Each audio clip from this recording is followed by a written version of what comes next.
All right. Well, good evening, everyone. Good How's it going? midnight to all of our East Coast viewers. I'm Colby. This is Josh.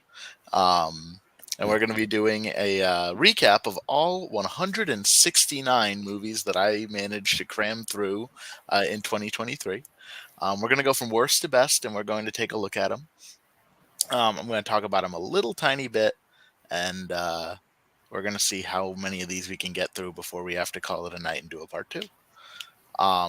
Now, before we really get into like the movies themselves, Josh, you did not see as many movies. Do you remember? Do you know how many No, movies you saw? I saw 30. 30. So feel free to chime in on any of the movies that you have seen. Yeah, Otherwise, you're just here for the banter. right, Because it would be really boring if I did this by myself. for sure. All right. So without further ado, we're going to go in with my 169th spot, the worst movie that I watched this year, which was The Drop. Now, The Drop is a movie I don't think anyone's seen, honestly. Anyone besides myself. Right here on Letterboxd, we've got a grand total of how many reviews? How many reviews do we got? We have my review. All right. It Hmm. doesn't show. I No, hate the letter. on the left there it says 3,000 people have watched it. 3,000 people. That's it. 3,000 people have watched this stupid Right. movie. Now, this is a romantic comedy in a way, in that it follows a married couple and they go on a vacation and there's a baby that one of the family brings, and then the baby gets dropped. And that is the movie, and it's a comedy. Wait, the Um, baby gets the dropped? baby gets dropped. The lady just drops That's the crazy. baby at one point, and that's all you get. You get a dropped baby. The baby's fine. There is a scene in a baby hospital, which was kind of funny. It was like the one funny part, which I highlighted in my review. Oh, yeah. I enjoyed the scene where the one guy was handing out coconuts as like a drink. It was just kind of funny. Bad movie overall. Like the acting was terrible. The movie was terrible. The jokes weren't funny. There's like a scene where the husband goes on like a bender on the beach because his wife is so concerned that she dropped the baby that now they're having like like marital troubles. Oh, jeez. It was a brutal watch. Like I don't even know how I managed to watch through this entire movie. It was an early release. It was like February, so Damn. but yeah, so that's my 169th spot. Sounds earned. Now, 168, we have The Haunting of the Queen Mary, directed here by Gary Shore, and this is a horror movie. And I'm a horror fan. I like horror. I actually love horror more so than you. We were talking Yeah, about this earlier today. You're not for a horror me, guy. no, for me, horror is like country music. But yeah, so I love horror, and I think this year was not a good year for horror movies. There were some that were good. I really enjoyed a handful of movies, and we'll get to them eventually. But Yeah. towards the bottom here, these are some of the most brutal fucking movies that I had to sit through. Like I swear to Oh, God. jeez. You're gonna notice here there's a trend, maybe not in like the bottom 10 necessarily, but there is a trend um, with the like bottom half of my list of movies that I couldn't begin to tell you what the fuck happens in these movies. And this is one of them. I know that I mean, the Queen Mary is a very real ship. It is a like a haunted vessel that people like go on or whatever. And so it kind of plays the historical horror side of things. Okay. Um, but it's also very not historical. There's like two plot lines. There's a in the past on the boat as it's sailing plot line, and then there's a writer who's writing about what happened in the past plot line. Huh. There's a little kid who dies in this movie just out of the blue. And he's very like physically disabled. I felt horrible watching this movie. Jeez. I'm like, wow, this sounds terrible. And what sucks is this could have been like the trailers made this look pretty all right, and honestly, the gore wasn't that bad. Like if you're going into a movie and you're looking for like I just want like blood, this wasn't a horrible bloodbath movie. It was a bad movie the rest of the way. Um, Right. my review was this movie was about 2 hours too long, 2 hours too long. Jeez, and that's brutal. it was a little under 2 hours. So, was this streaming exclusive or was this a I theatrical it was a release? it had a theatrical release, but it was pretty quickly shoved onto Hulu. Wow. You're also going to notice a trend here that Hulu is going to end up covering a lot of the bottom half of this list. Damn. We got my buddy from the Imagineering boards that I talk about all the time, Tiki. He's in the comments, so says, "Yeah, this was a Okay. weak year for horror. Especially, yeah, 2022 was a fucking great horror year. So, it happens. We got what we got. Uh, Number 167, we have Spy Kids Armageddon. Oh, Um, come on. Dude, this movie fucking sucked. Did you watch this one? I did not, but You, I have a feeling this is about something other than the movie. I Little don't. vendetta against Robert Rodriguez. I have no vendetta against. I like Robert Rodriguez. I love the Spy Kids movies, the old ones that I grew Mm. up with. This movie was just bad. It was a all about like how video game bad was kind of the message that you were getting from it. Oh, jeez. They were going through like it's a VR world where these like two little kids have to save, the world. Their parents are spies, and like there's a video game creator who's trying to take over the world using his video game and his card game and all of the stuff that comes with it. It was very like Pokemon-ish or Oh, like I don't even know how to like describe it. It was a bad movie. The visuals were, Robert Rodriguez visuals. jeez. Yeah, And this one has the lowest rating on yeah, average of them all so as far. should as it should have been. This movie fucking blew. I said crazy how the graphics in this franchise haven't gotten any better in the last 22 years. This is an insult to the miniature zoos and walking thumbs I grew up with, because those were fucking great. Yeah, it's really bad ripoff of Spy Kids 3D. Yeah. Oh, jeez. So, I can don't. we get your Spy Kids ranking? I would have to go back and rewatch them, but I mean, I don't remember them off the top of my head. Which one had the miniature zoo? Because that's the fucking best one. Was that three or two? Yeah. It, I think that was it three. definitely wasn't the first. Yeah. Shark Yeah, Boy and Lava Girl is the best Spy Kids movie, anyways. that's true. That's absolutely true. Yes, there were multiple Spy Kids movies. Um, all right, so we have at number 166, we have The Devil Conspiracy. This was a bad movie. It's a religious horror film, in which you can read the synopsis here. A powerful biotech company has breakthrough technology allowing them to clone people, and they're trying to clone Jesus as a to bring about the Huh. Antichrist. And Um, this ranked above Spy Kids, huh? this did rank above Spy Kids, for the sole reason that it was at least kind of funny in like a very not intentional way. Right. This movie was bad. It looked bad. Like the visuals were horrible. The acting was horrible. My review, uh, I thought was pretty funny. It says, some brain dead conservative nut job's gonna watch this and think, yeah, this is actually happening. Because it's all Wait, about like this conspiracies. this isn't a documentary, Kobe? You would think. But yeah, no, it's just a bad movie. Like this is one of the ones that I don't remember a whole lot of what happened in it. What's Um, the cast? Is there anybody notable in the cast here? Or no, is this absolutely okay? nobody that I recognized at least.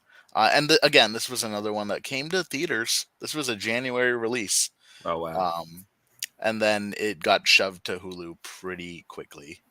It was not made by the God's Not Dead people. I have a couple movies that are a little bit in that line on here, but it's not made by the God's Not Dead people. All right. Number 165, we got 65. That was not intentional. This movie, honestly, was one of the biggest disappointments, in my opinion, because I love Adam Driver and I fucking love dinosaurs. Right. And taking a movie starring Adam Driver, there it is, Adam Driver, and sticking him on a planet with dinosaurs should have been just cool as hell. My review mainly points out the fact that the main dinosaurs are four-legged theropods, and that's bullshit. But that's me being a animal nerd. But yeah, no, this. So you didn't catch this one either, right? No, so I had meant to, and then I was going through some personal stuff at the time, so I didn't get around to it. I was gonna catch it on streaming, but now that I hear you talk about it, maybe not. This was just one of the most boring movies that I watched all year. Um, it was like it was just a slog. Like even the dinosaur parts are unremarkable. Um, but do you want a spoiler? I'm gonna give a spoiler. Yeah, I don't mind Okay. spoiling. Um, so this movie is set 65 million years ago on planet Earth. Right. But that's a twist in the movie. um, this As a movie, twist. it's a twist. The movie's name is 65, and the twist is that it's on Earth all along. And that Adam Driver, not from the future and traveled back in time, he's an alien from another planet, Oh, and they have jeez. come and they have settled on Earth. Who directed this one? This one was directed by Scott Beck and Brian Woods. What, you know anything else they've done? Let's see. Um, no, Haunt, Huh. Heretic from A24. They got an A24 under their belt. I mean, that doesn't mean anything because like And they somehow A24. got Adam Driver. Yeah, no, it was just it sucked. This one really Yeah, fucking sucked. that's Um, tragic. it's probably my most disappointed. Um, like Sounds honestly, like I was so excited for an Adam Driver with dinosaurs movie. right. It sounds like it should be good, and then You would think. you hear everything being said about it. You're like, what the hell happened? Yeah, I was barely able to finish this one. I don't blame you. I also was barely able to finish this one.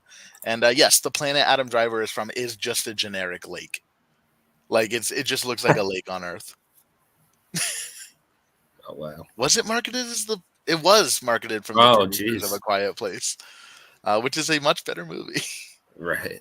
All right, 164. The Snyder fans are gonna crucify me here. Rebel Moon fucking blew, dude. Rebel Moon was a bad movie, and I think the biggest insult from Rebel Moon, I like genuinely the biggest insult here, is that they are trying to force a Snyder cut out of it. Oh god. Um, like this movie is a PG-13 and the movie released with Zack Snyder and Netflix saying, yeah, there's also a full rated R cut that's like another hour longer. That's the real movie, and this Wait, one for isn't. real? Yeah, no, straight up. Chat, is this true? This is 100% true. You can look it up. They literally advertised this is not the complete movie, and the full one's going to be better. They So, dropped it with so they're just trying to force a Snyder they're cut type literally marketing forcing thing. they're forcing a Snyder cut. And the thing is, fuck Zack Snyder. Zack Snyder is probably the worst high-profile director in movies right now. He's got to be. He's up there. If he's Oh, not, like, hey. So you want to be an Imagineer? I said A Quiet Place Part 2 is my number one of 2021. I'm going to agree with that. Quiet Place Part 2 is probably better than Quiet Place 1, the original. I still haven't caught A Quiet Place Part 2. Oh, you got to. It's on my list. It's just one of those movies that kind of slipped under. 2021 was I wasn't super in movies that year, with the Right. pandemic and all. But it's one that I should check out. I think that was the first one I saw in theaters after COVID and everything. Hmm. Yeah, it's a good movie. Yeah, Rebel Moon is not. This is like if you took Rogue One, made all the characters less interesting than they are, um, and then just make it even worse. And then just add in a lot of sexual assault is the big thing. Zack Snyder and his sexual Right. assault. There are at least 3 sexual assault scenes, one of which is played off as a joke. Oh, wonderful. Yeah, it's awesome. It's great. Can we cancel Zack Snyder? Can we get that started? God, I wish we could cancel Zack Snyder. Yeah, I just complained about the manufacturing the Snyder cut. Nothing that in. Sometimes I think my reviews are funny. Yeah, I'll check it. I'll check it out. It'll be on my list. Yeah, Yeah, no, I don't like any Zack Snyder. Like, I didn't like the Snyder cut of Justice League. I didn't like pretty much any other Zack Snyder movie. I think um, 300 is probably the only one I yeah, like. 300's all right. Sucker Punch was okay. That's about it for me. Yeah. But yeah, Rebel Moon could have been all right. It could have been. An original story, if it had one, would have been really nice. But this was not one of those. All right, 163. This actually I watched by accident and just committed to it because, the bit. Wait, Um, Hugh Laurie, Amelia Clark. Hugh I haven't even heard Laurie, of this movie. Hugh Laurie David stars. Tennant. Yeah. What an So, absolutely stacked cast. right?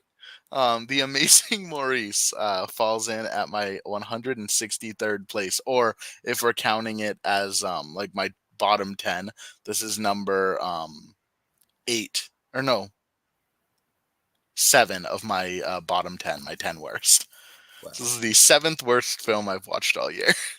Um, Animated movie, yes, starring Hugh Laurie as a fucking cat. Um, and I'm trying to recall the fucking story of this movie.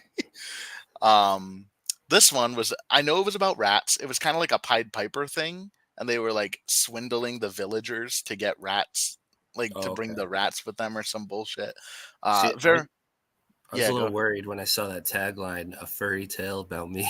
ahead. Yeah, no. And the cat was the least important character in this whole movie. Oh, Um, Although Amelia Clark human was also very not important. I'm trying to remember what happens in this movie. All I remember was it was very, very bad. do you know what animation studio did this? um Viva Pictures. They did The Son of Bigfoot. Um, That's kind so of the only nothing too one. notable. Yeah. No, but like this is what the movie looks like. It's horrific. Oh All right. wow, it's like PS2 graphics. All right, so we got my 8th worst movie at 162. We have Best Christmas Ever. This was a Netflix original Christmas movie starring Heather Graham. Um, Yeah. very Jason bad. Biggs. Yeah, not a good, not the best Christmas ever. Um, No. no, my parents love Hallmark Christmas movies. It's like their favorite thing they have to watch. All of them every single year. That checks. Having met your parents, I could believe that. Yeah, my dad's the bigger Hallmark guy too. But they love their Hallmark Christmas movies, and I think Netflix is giving Hallmark a run for their money for how fucking horrific these movies are. Wonderful. Yeah. So you want to know what the big thing about this movie is? These two couples, the two women were best friends, and now they hate each other. Okay. Um, the black lady, she sends out family updates in the form of a newsletter every Christmas. And the white lady hates that because her family isn't perfect. um, when eventually they get tricked by their kids to go live in the same house for Christmas and are snowed in, uh, turns out that the black couple, their kid died, and they never told anybody about that. Oh, jeez. But he wanted to fly around the world in a solar powered hot air balloon. So while the movie is the two couples fighting the entire movie, at the very end, they fly around the world in a solar powered hot air balloon. And that's the movie. Huh. That's bet it. I don't know where they got the balls to call this best Christmas ever. It was fucking horrific. Yeah, that doesn't sound very good. And I'm usually into those type of movies, but Yeah, I've got a couple. I got a couple Christmas. They're all pretty low on the list, honestly. This year was bad for Christmas movies, but there's one very, very, very, very, very high on my list. If you okay. want to call it a Christmas movie. All right, yeah, A Night Before Christmas isn't that bad. I like that one. I'm a sucker for a bad Christmas movie. All right, coming in at the 9th worst movie of the year for me at 161 is Blood and Honey. Um, I like I was saying at the beginning, I like horrors. I enjoy horror movies. This was not one of them. Um, they could have done something really interesting with the Winnie the Pooh characters, and they did at the beginning. Like the beginning of the movie, they set up that like Christopher Robin was feeding these horrific little half animal, half human mutants, and they were friends and they went on adventures. But then he went to college, and then they starved without his food, and they had to kill Eeyore and eat him, and Oh, geez. now they're seeking blood. So like Pooh and Piglet are out to try to kill Christopher Robin and anyone else who comes into the 100 Acre Woods, and that was kind of like, taking it and going kind of campy with it and making it fun. Right. This is what the characters look like. This is just like a bad Party City Halloween mask. Yeah. There's no effort to make it look like Pooh and Piglet in any capacity. They probably could have made this even if Winnie the Pooh wasn't in the public domain and would have gotten away with it fine. If they just called it Blood and Honey, like it was genuinely just a bad slasher. There wasn't any like good horror here. It wasn't scary. They go for all the slasher tropes without any like interesting kills, which Damn. makes it. There is a scene where Pooh rips off a lady's shirt though, so they had to really just hit every single slasher trope. Right. Um, Well, and that's a that's just, classic. yeah, it was there. There was no reason for it. It was just there. All right, and Oh, come on. Don't tell me this. I've been rounding waiting to watch this. rounding out my bottom 10, at number 160, is Good Burger 2, unfortunately. um, Now you might like this more than I did because I don't really like Good Burger 1. Wait, what? I think it's fine. Are you trolling right now? Or? I'm not trolling. I don't think Ed is funny. I've never thought Ed is funny, and I've always thought Dex is just a piece of shit. And like I know that's the point, but I'm not a comedy guy, and you know this. Yeah. Um Now, are I you like familiar Keenan and with? Kel. I I was gonna like say, are you familiar with any of their other work? Yeah, I Like all like that? Keenan and Kel. I think they're funny people. I'm just not a Good Burger person. And Good Burger 2 was a significant downgrade from the first one. The one Disappointing. good thing that Good Burger 2 did is it killed off Dan Schneider. Okay. And they said he died in a gruesome way. Good. And that's all we want for Dan Schneider is a horrible little death. Amen to Um, that. but yeah, this one, I mean, stacked cast. There were so many fucking cameos in this one. Um, Kai Cenat, yeah, Mark Cuban, Pete yep. David. Oh Mark God. Cuban plays a pretty important role in the Wait, movie. Gronk? No. Okay, that's stupid. Yeah, they really do shovel in just like every like C tier, B tier celebrity they can. Couple A tiers, you got Gronk and you got Pete Davidson in there. I'd say Kai Cenat's A tier. Yeah, maybe. Unfortunately. I don't know who it is besides the memes, but yeah, it's one of those legacy sequels that just shouldn't happen. Okay. Yeah. And it's unfortunate. I think Ed is way less funny than he was in the first one, and Damn. they play the hits. They try to play the hits and they don't work. All right, coming out of the bottom 10 at number 159, we got Aquaman and the Lost Kingdom. Somehow the worst out of a bad slate of DC movies this year. Of superhero movies. Yeah, no. Blood and Honey was universally agreed to be the worst movie of the year. I think there were worse ones because I did get a little tiny bit of enjoyment out of seeing Winnie the Pooh killing people. There was a tiny bit of enjoyment there. Yeah, Aquaman sucked, which sucks because I like the first Aquaman. Yeah, the first one was like a nice popcorn flick. It wasn't. Yeah, like it was among the top of the DCEU, which I know isn't saying much, but Yeah, it was watchable. yeah, it was up there I with like didn't. the I didn't Suicide regret Squad. spending money on it. Yeah. Yeah. Um, this one sucked. I saw this. This was the fourth movie in a 4 movie stretch that I did at the theater, and I should have just skipped it. It was brutal. I was texting you the entire time. Yeah. Send me Um, video clips. I feel like I yeah, basically watched the movie. So I was the only one in the theater. It was a shitty movie. Jason Momoa's fun. Jason Momoa tries. and I Yeah. appreciate that. Um, Black Manta was cool for part of it, and then they just sideline him entirely. Now, Um, what did they do with Amber Heard in this one? she was in it, but like barely had any lines, and she was just kind of there, They should have just either written her out or left her completely in it. right? And also, this might be a hot take. I don't know. I'm kind of sick and tired of Randall Park. Yeah, I'm kind of tired of him, at least in superhero movies. He plays the same role as he yeah, does in like the MCU, and I'm just kind of sick. I'm kind of over it. There was no need for him in this movie. Um, okay, they fake kill Tamara Morrison, and then literally the next scene, I'm not even shitting you, the next scene, he's back and he's okay. Like they don't even Chewbacca it, where they give you like 2 minutes to like think Chewie's dead in the Rise of Skywalker. No, they just straight up like cut to black, and then the next scene is Tamara Morrison being okay. yeah. Um, Would you say Unfortunately, this is James Wan's worst movie?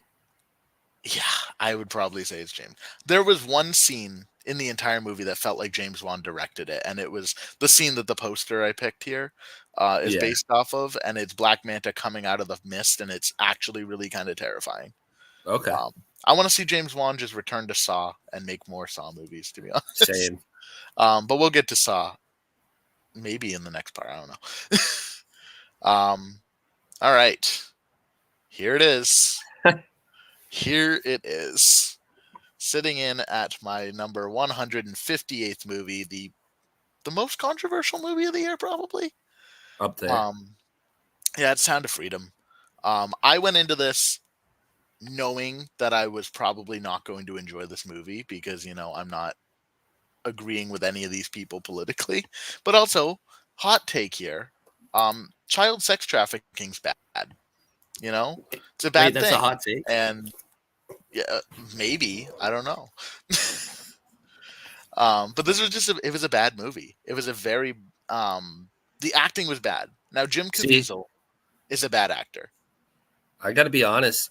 I've heard even in some like left leaning circles that the movie Hmm.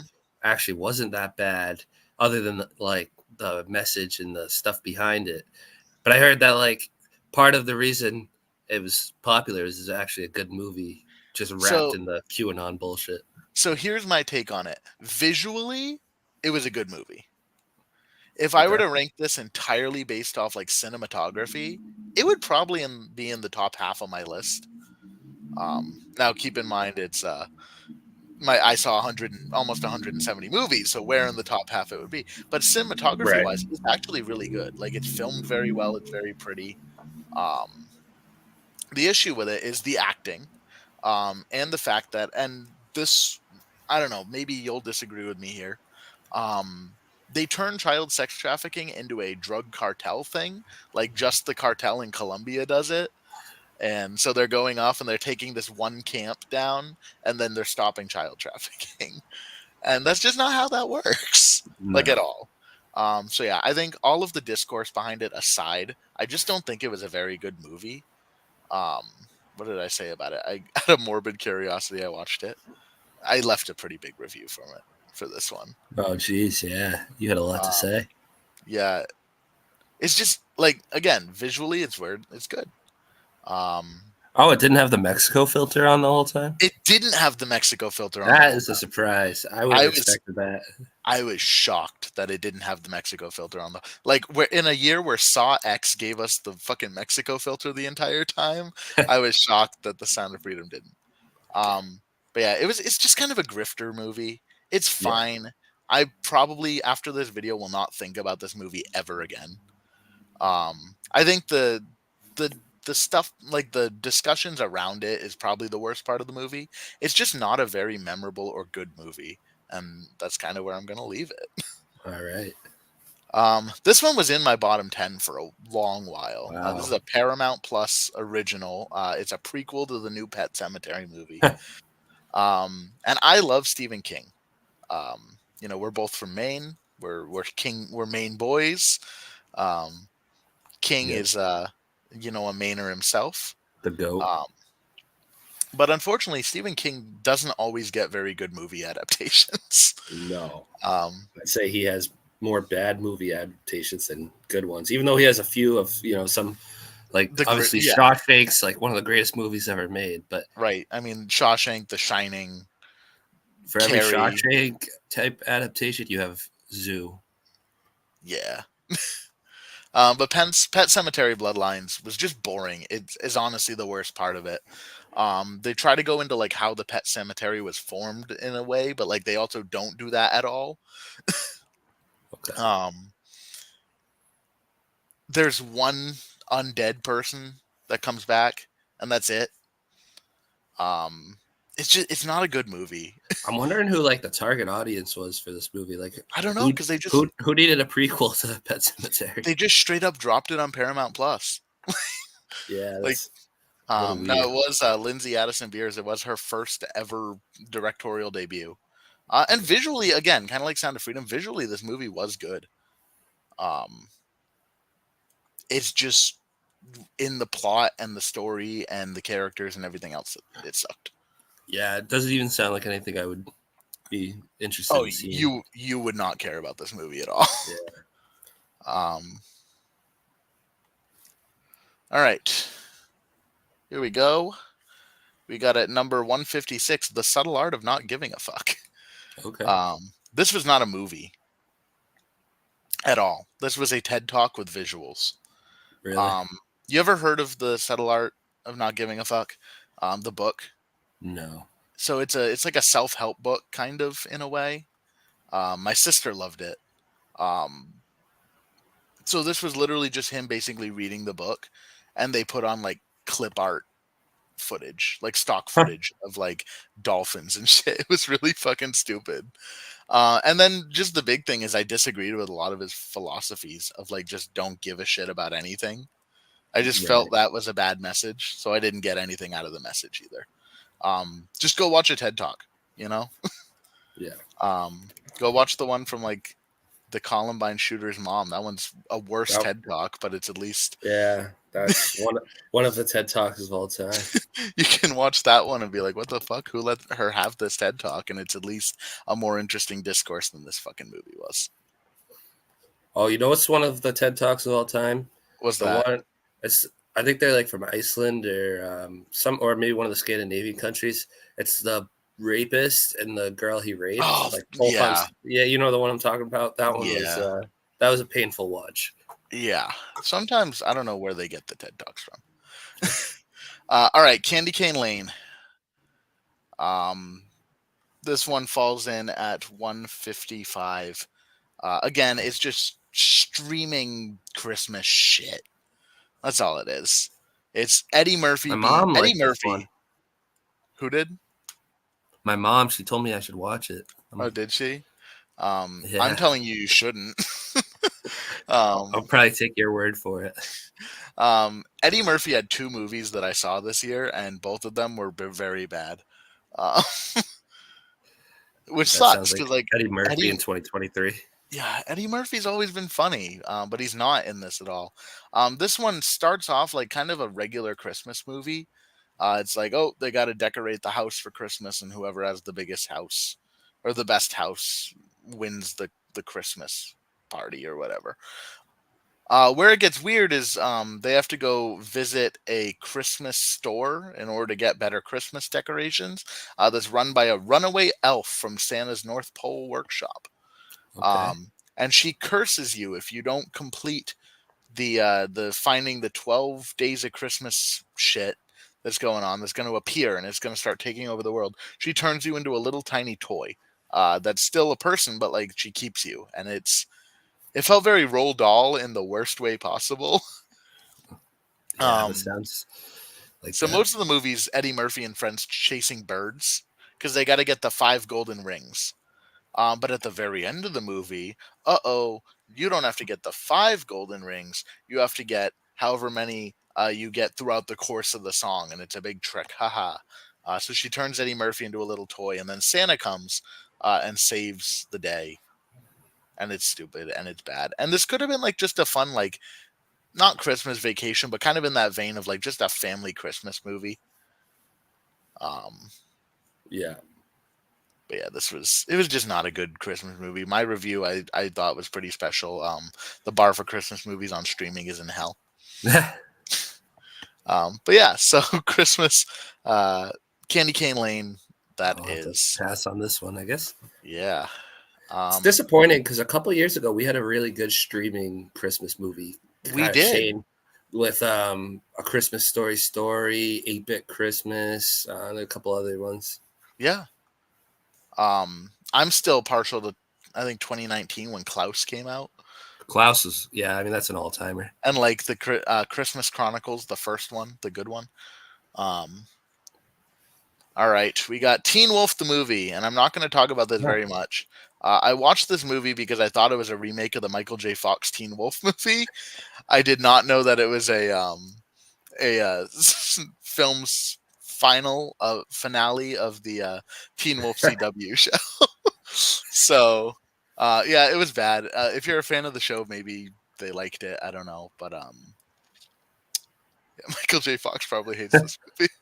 Um, but yeah, it's not the Michael J. Fox Teen Wolf. So that's kind of all I have to say about it. All right, this one might get me crucified a little bit too. I don't like Power Rangers. At all? Like, I have nostalgia from like when my friends and I at recess in like first grade would play Power Rangers. But I don't like watching the Power Rangers. I've never enjoyed the Power Rangers. Not Just even like the early like super Japanese stuff. I don't. It's the visuals. Like I don't like the stupid Halloween Town costume bullshit that's going on in there, where the mouths don't move. It's just, to me, I don't like that, and I never have. Um, I went into this one because it was a 50-minute movie, and I was trying to get to my 100. Um, and if you're a Mighty Morphin Power Rangers one fan, it would be fine if it weren't for the fact that there is a key plot point where one of the Power Rangers characters dies, and turns out she died in real life. I think it's Mm. the Yellow Ranger, and she is like actually dead, yellow or pink, I can't remember. But she's actually like dead, and so they bring in the character, not the actual actor, but the character's daughter, to take up her mantle, and the daughter is fighting off against the Rita Repulsa character, who continuously screams at this character, "I killed your mother!" Oh jeez. And "I killed your friend" at all the other Power Rangers, which to me just felt kind of like, hey, that's not cool because this is like actually a dead actress. Yeah. So yeah, I thought it was What not good. average did this get? This one, I mean, 3 average. 2.6. Yeah, 2.6 total. It's not One too fan, one person liked this, like made themselves a fan of this movie. bad. But yeah, I mean, if you're a Power Rangers fan, you might like it more than I did. I'm not a Power Rangers fan, so I didn't like it. All right, coming in at number 152 is a House Party. Okay, so I started watching this and I fell asleep and I never added it to my list because I only made it maybe like a third of the way through. But yeah, this one was bad. Yeah. I didn't know this was a remake of like a 90s movie. Yeah, the Um, 90s one is like a classic, but it's not really your speed, if you know what I'm saying. yeah, comedies. It wasn't good. No. There was one scene where I don't remember who it was. I have it in here, I think. Yeah, there was a they like go to the Illuminati, and like they got to kill the Illuminati or something. It was fucking weird, but it was kind of funny. Um, yeah, House Party, just not a good movie. Not a good remake. Not a remake we needed. Assuming that the first one was super good. Wow. You know what I Um, just realized? You have two movies featuring DC Young Fly in your bottom 15 here. I also have, and I make a note of it coming up a little bit. That I have a couple movies with Little Ray in it, and I feel bad for him because I think he's hilarious. But he was in Good Burger too, and he sucks in it. Or he was the best part. Good Burger 2 just sucks. All right, this is going to be one that this is an inside joke for the Imagineering. So sorry if you don't get this. But Tiki's in the audience, so you want to be Imagineer. Dragon's gonna hate me for this one. But Old Dads fucking sucked. um, my review of Old Dads was Old Man Yells at Cloud the movie. This was Bill Burr, Bobby Cannavale, and Bokeem Woodbine just being old fucks and bitching about how time is changing, and they don't like that. It wasn't funny. I like Bill Burr sometimes. I've got to be honest. I'm not a Bill Burr fan. I might get crucified for that, but Bill You Burr know, sucks. it's fair. I like Bill Burr. When I say I like Bill Burr sometimes, what I mean is like The Mandalorian. I liked Bill Burr. Honestly, one of the worst characters in that show. That's fair. I kind of liked it. But yeah, no, Old Dad sucked. I don't know what I watched this on one of our friends' recommendations, and it was bad. It was a bad movie. um, so yeah, I'm just gonna kind of skim through these ones a little bit. Here we go. Here's the other one with Lil Ray. Dashing Through the Snow. This is a Disney Plus original Christmas movie. Falling in at number 150. Stars Lil Ray as Santa Claus and Ludacris. And Ludacris is a charisma fucking vacuum in this Yeah, movie. Yeah, Ludacris is the worst part of this movie, by far. He's just no charisma going on in this entire movie. I said Lil Ray needs a new agent. He's great as Santa, but just between Good Burger 2 and this, he's been in some really shitty movies at the end of this year. He was the best part of Santa. Like, Santa was actually really cool in this movie. But this was like if you took the Christmas Chronicles, you added Ludacris, and you made Ludacris just inherently not even not funny because he was playing the straight man. He was just yeah, not charismatic at all, which sucks because like rapper turned comedian sometimes work out. yeah. It didn't work out for him. Not the worst Christmas movie I watched this year though. Okay, so this is finally one that I One that you saw all the way saw. through. I ranked this number 29 out of my 30 films That's this fair. past year. Yeah, when I said Eddie Murphy had two bad movies, this is the other one. Yeah. You want to give your thoughts on You People? Yeah, honestly, I think Jonah Hill's character was very fucking unlikable. Mm-hmm.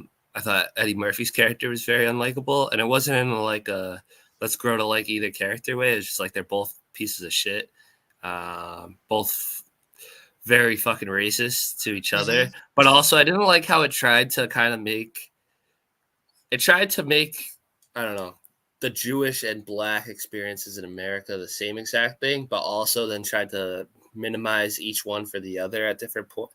It was just very weird tonally, very Yeah. weird. I don't know. I think it would have been better if like they focused on one or the other experience. I know it Right. was trying to kind of mend, Jewish and Black race relations, I guess, especially with Kanye and all that stuff going on. Um, but it felt very like tonally dissonant, I guess. Yeah. And as Tiki says here, just cringe. It Yeah. was it was cringe inducing. Like, I don't know, these characters, every single character in this movie sucked. Um, except Huh? maybe The the girl. girlfriend. She was Yeah. art.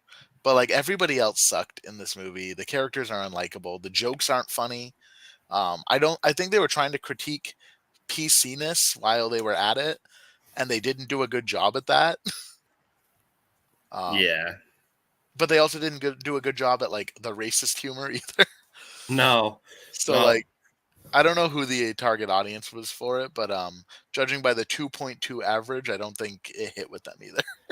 I'm surprised it's that high because this was one like all year. I remember people saying was a contender for worst movie. Well, 14,000 people like this movie. Well, you know what it is? It's the people who don't really watch movies that often. They just Yeah. throw something on streaming and they're a fan of Jonah Hill or Eddie Murphy and they're like, oh, haha, they said something Yep. racist. That's funny. Yeah. But yeah, so that was You People. All right, number 148. One of two Disney live Cool. action movies that this one flew under the radar, as it should have because it sucked. Um, Peter Pan and Wendy. This could have been all right. Like honestly, I don't like Disney live action remakes beyond like one or two of them. I liked The Jungle Book. I liked Cinderella was good. Yeah. I think that's it. Beauty and the Beast was okay. It was fine. Yeah. And Aladdin then was fine. Um, Lion King sucked. Dumbo sucked. But Peter Pan and Wendy just it was like I love the original Peter Pan animated movie. Um, I think it's despite its some of its flaws, which are present in it. I think it's a fun, like charming fantasy movie. This one made Neverland look so fucking boring that even if I was a kid, I wouldn't have wanted to go there. really.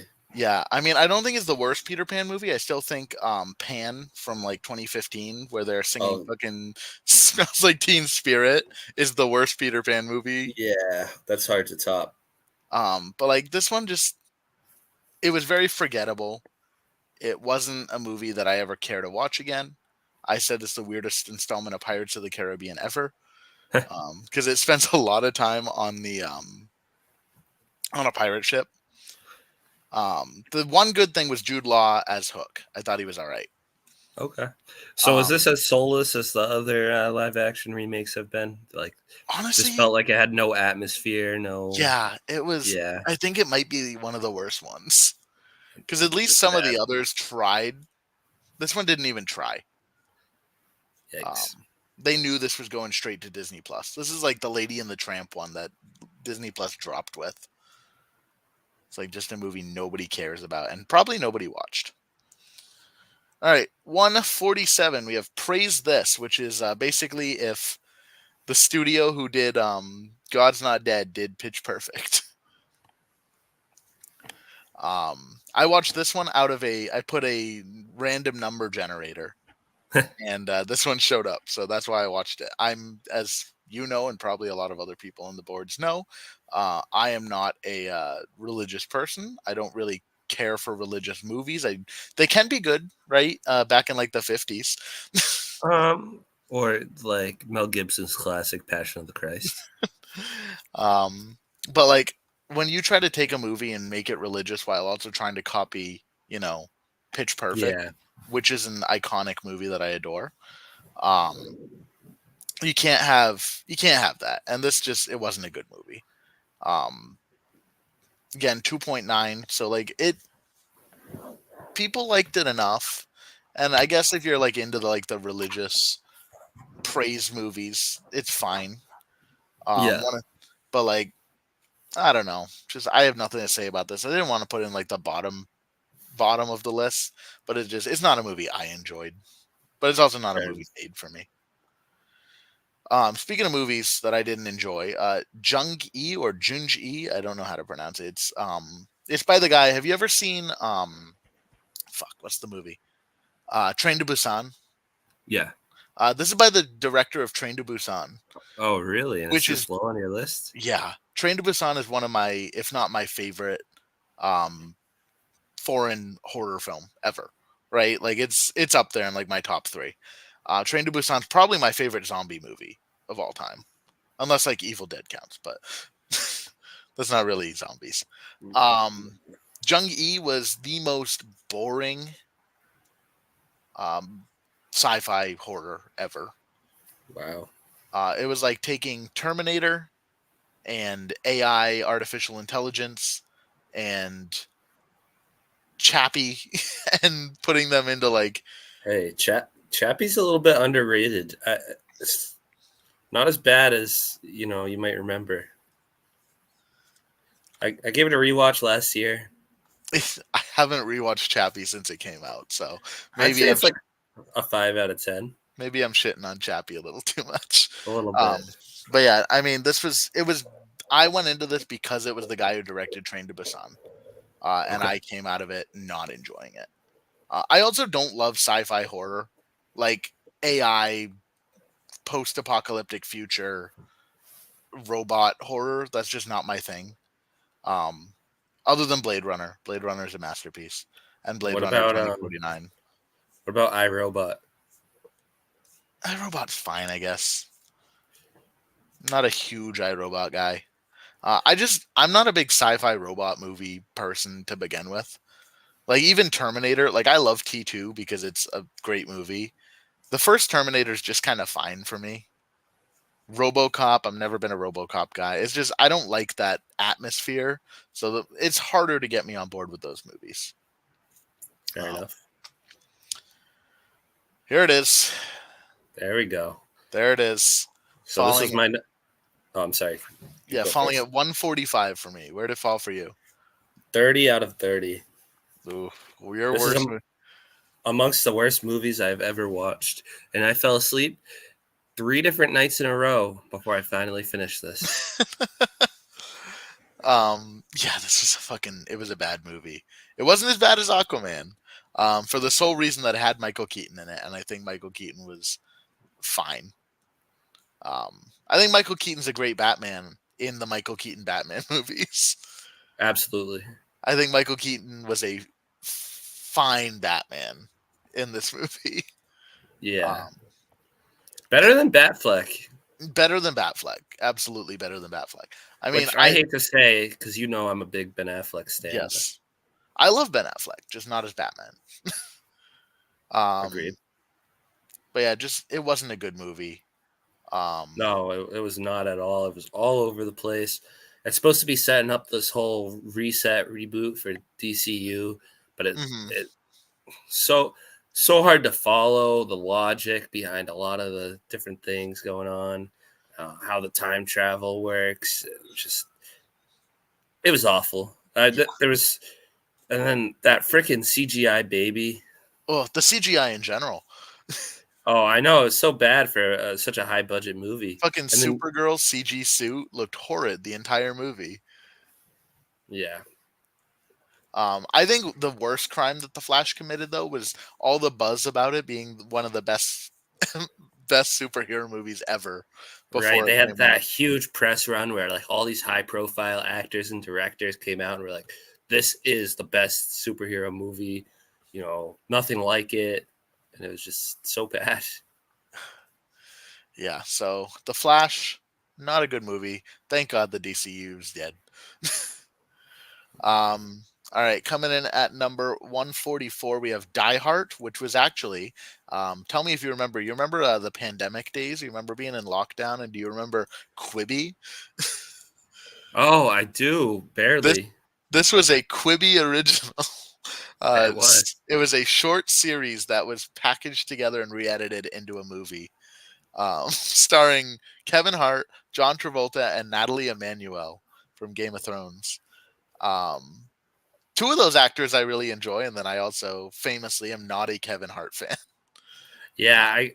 I'm with you on Kevin Hart. I was a fan of him when he first, started making a huge presence in the comedy scene. He had a couple movies I thought were he was pretty funny in, but Hmm. I feel like ever since the whole cheating thing, he has something changed with him, Yeah. Well, and this. he's Oh, sorry. Keep going. I was just gonna say, and he's kind of like a pain to watch. Like, Mm. there's nothing funny. I almost cringe just looking at him. I don't know. Yeah, this one. The plot is it. The plot of it is that Kevin Hart wants to be out of the Rock's shadow and be seen as an action star himself. So he goes to this boot camp run by John Travolta's character, um, where it turns out there's like an actual heist or somebody's actually trying to go kill John Travolta. It's Wait, is weird. he playing himself, Travolta? No, Travolta's playing a totally different character. Okay, But Natalie Emmanuel, I believe, is also playing herself, and strange. Kevin Hart is playing himself. So it's really fucking weird that that John Travolta is not. But yeah, I mean, this is as good as you would expect from Quibi. Right. Coming in at number 143, we have The Strays, which was a Netflix original. And this one had me until the end. And I hated the end so much that it dropped it probably a star and a half. Like Really? this was a 3-star movie until the ending. So it's about a black woman who leaves her family behind to go start her life with like a white middle class family, and try to like change her life. But she like abandons her kids, abandons her husband, everything like that, Oh, to go jeez. make this new life. And it was commenting on like class disparity and like racism and stuff like that, which was and it was doing a pretty good job at it. And then later on in the movie, the two kids, her two kids who are like grown now, show up at her house and they're trying to like incorporate themselves back into her life. Except they're also like really sketchy and you don't trust them going into the movie and you're like, what are they here for? Yeah. Um, and then they take the whole family hostage. They kill her new husband, um, and then try to keep her as like their mom. They want her to be their mom again, and alongside her two like kids. And so you want to know how the movie ends, Josh? How's that? She leaves her 4 kids and just drives away, and leaves her 2 children with her other like her adult children who just killed her husband. Leaves them and goes on the run. Interesting. And I hated that ending so fucking much. It's probably my worst ending of the year. Yeah, Um, no, that doesn't sound very good. yeah. So I did not like the Strays. Um, I liked it until the ending, and that's what dropped it. Now here at 142, we have a documentary. I believe the first documentary, if you don't count the subtle art of not giving a fuck. We have the hatchet wielding hitchhiker. Do you remember this event? Yeah, I'm very familiar. I didn't watch the documentary, but I'm very familiar with the events surrounding him. Not just the hitchhiking incident, but his previous incident as Mm-hmm. well. So I didn't know any of that going into this documentary. Like I didn't even know like the Shmo Yoho song made out of it or anything. Like I went into this despite in 2013 being like a into meme culture. Uh, Yeah, I did not remember any of this stuff. Like this stuff must have missed. I must have missed it. But I went into this and I felt bad for the guy being exploited like that, while also feeling bad for all the people that he did horrible things to as well. right. And I just think he was a shitty person, who did like a bad thing that ended up being good in a way. And I think it was just it shouldn't have gotten a documentary. No. I think it was just one of those things that like there was no need for this. Nobody was asking for this, and the guy doesn't deserve it. And Unfor- and it paints like the media companies that like pushed him and pushed him and pushed him into fame. It makes them out to be like the good guys who got bamboozled in the end by him being a bad guy, as if they weren't super predatory themselves. yeah, unfortunately, I think that's the first in a growing trend where we're going to see some of these like meme YouTube video people getting like this type of treatment documentaries, like reflecting on it that people really Hmm. don't care for or need to know. He's not a figure that we need any more knowledge on. No. Well, we just got one today. First movie of the year, The BitCon. um, I won't say anything about that until next year, but I watched it and it same kind of deal. All Yeah, right. after this, I'm probably gonna pop that on. 141, we got Diary of a Wimpy Kid Christmas, Cabin Fever. This is the third of the animated Diary of a Wimpy Kid movies done by Disney, for Disney Plus. And as I put in my review, at least Wish isn't the worst Disney animated movie to come out this year anymore. This movie Brutal. just sucked.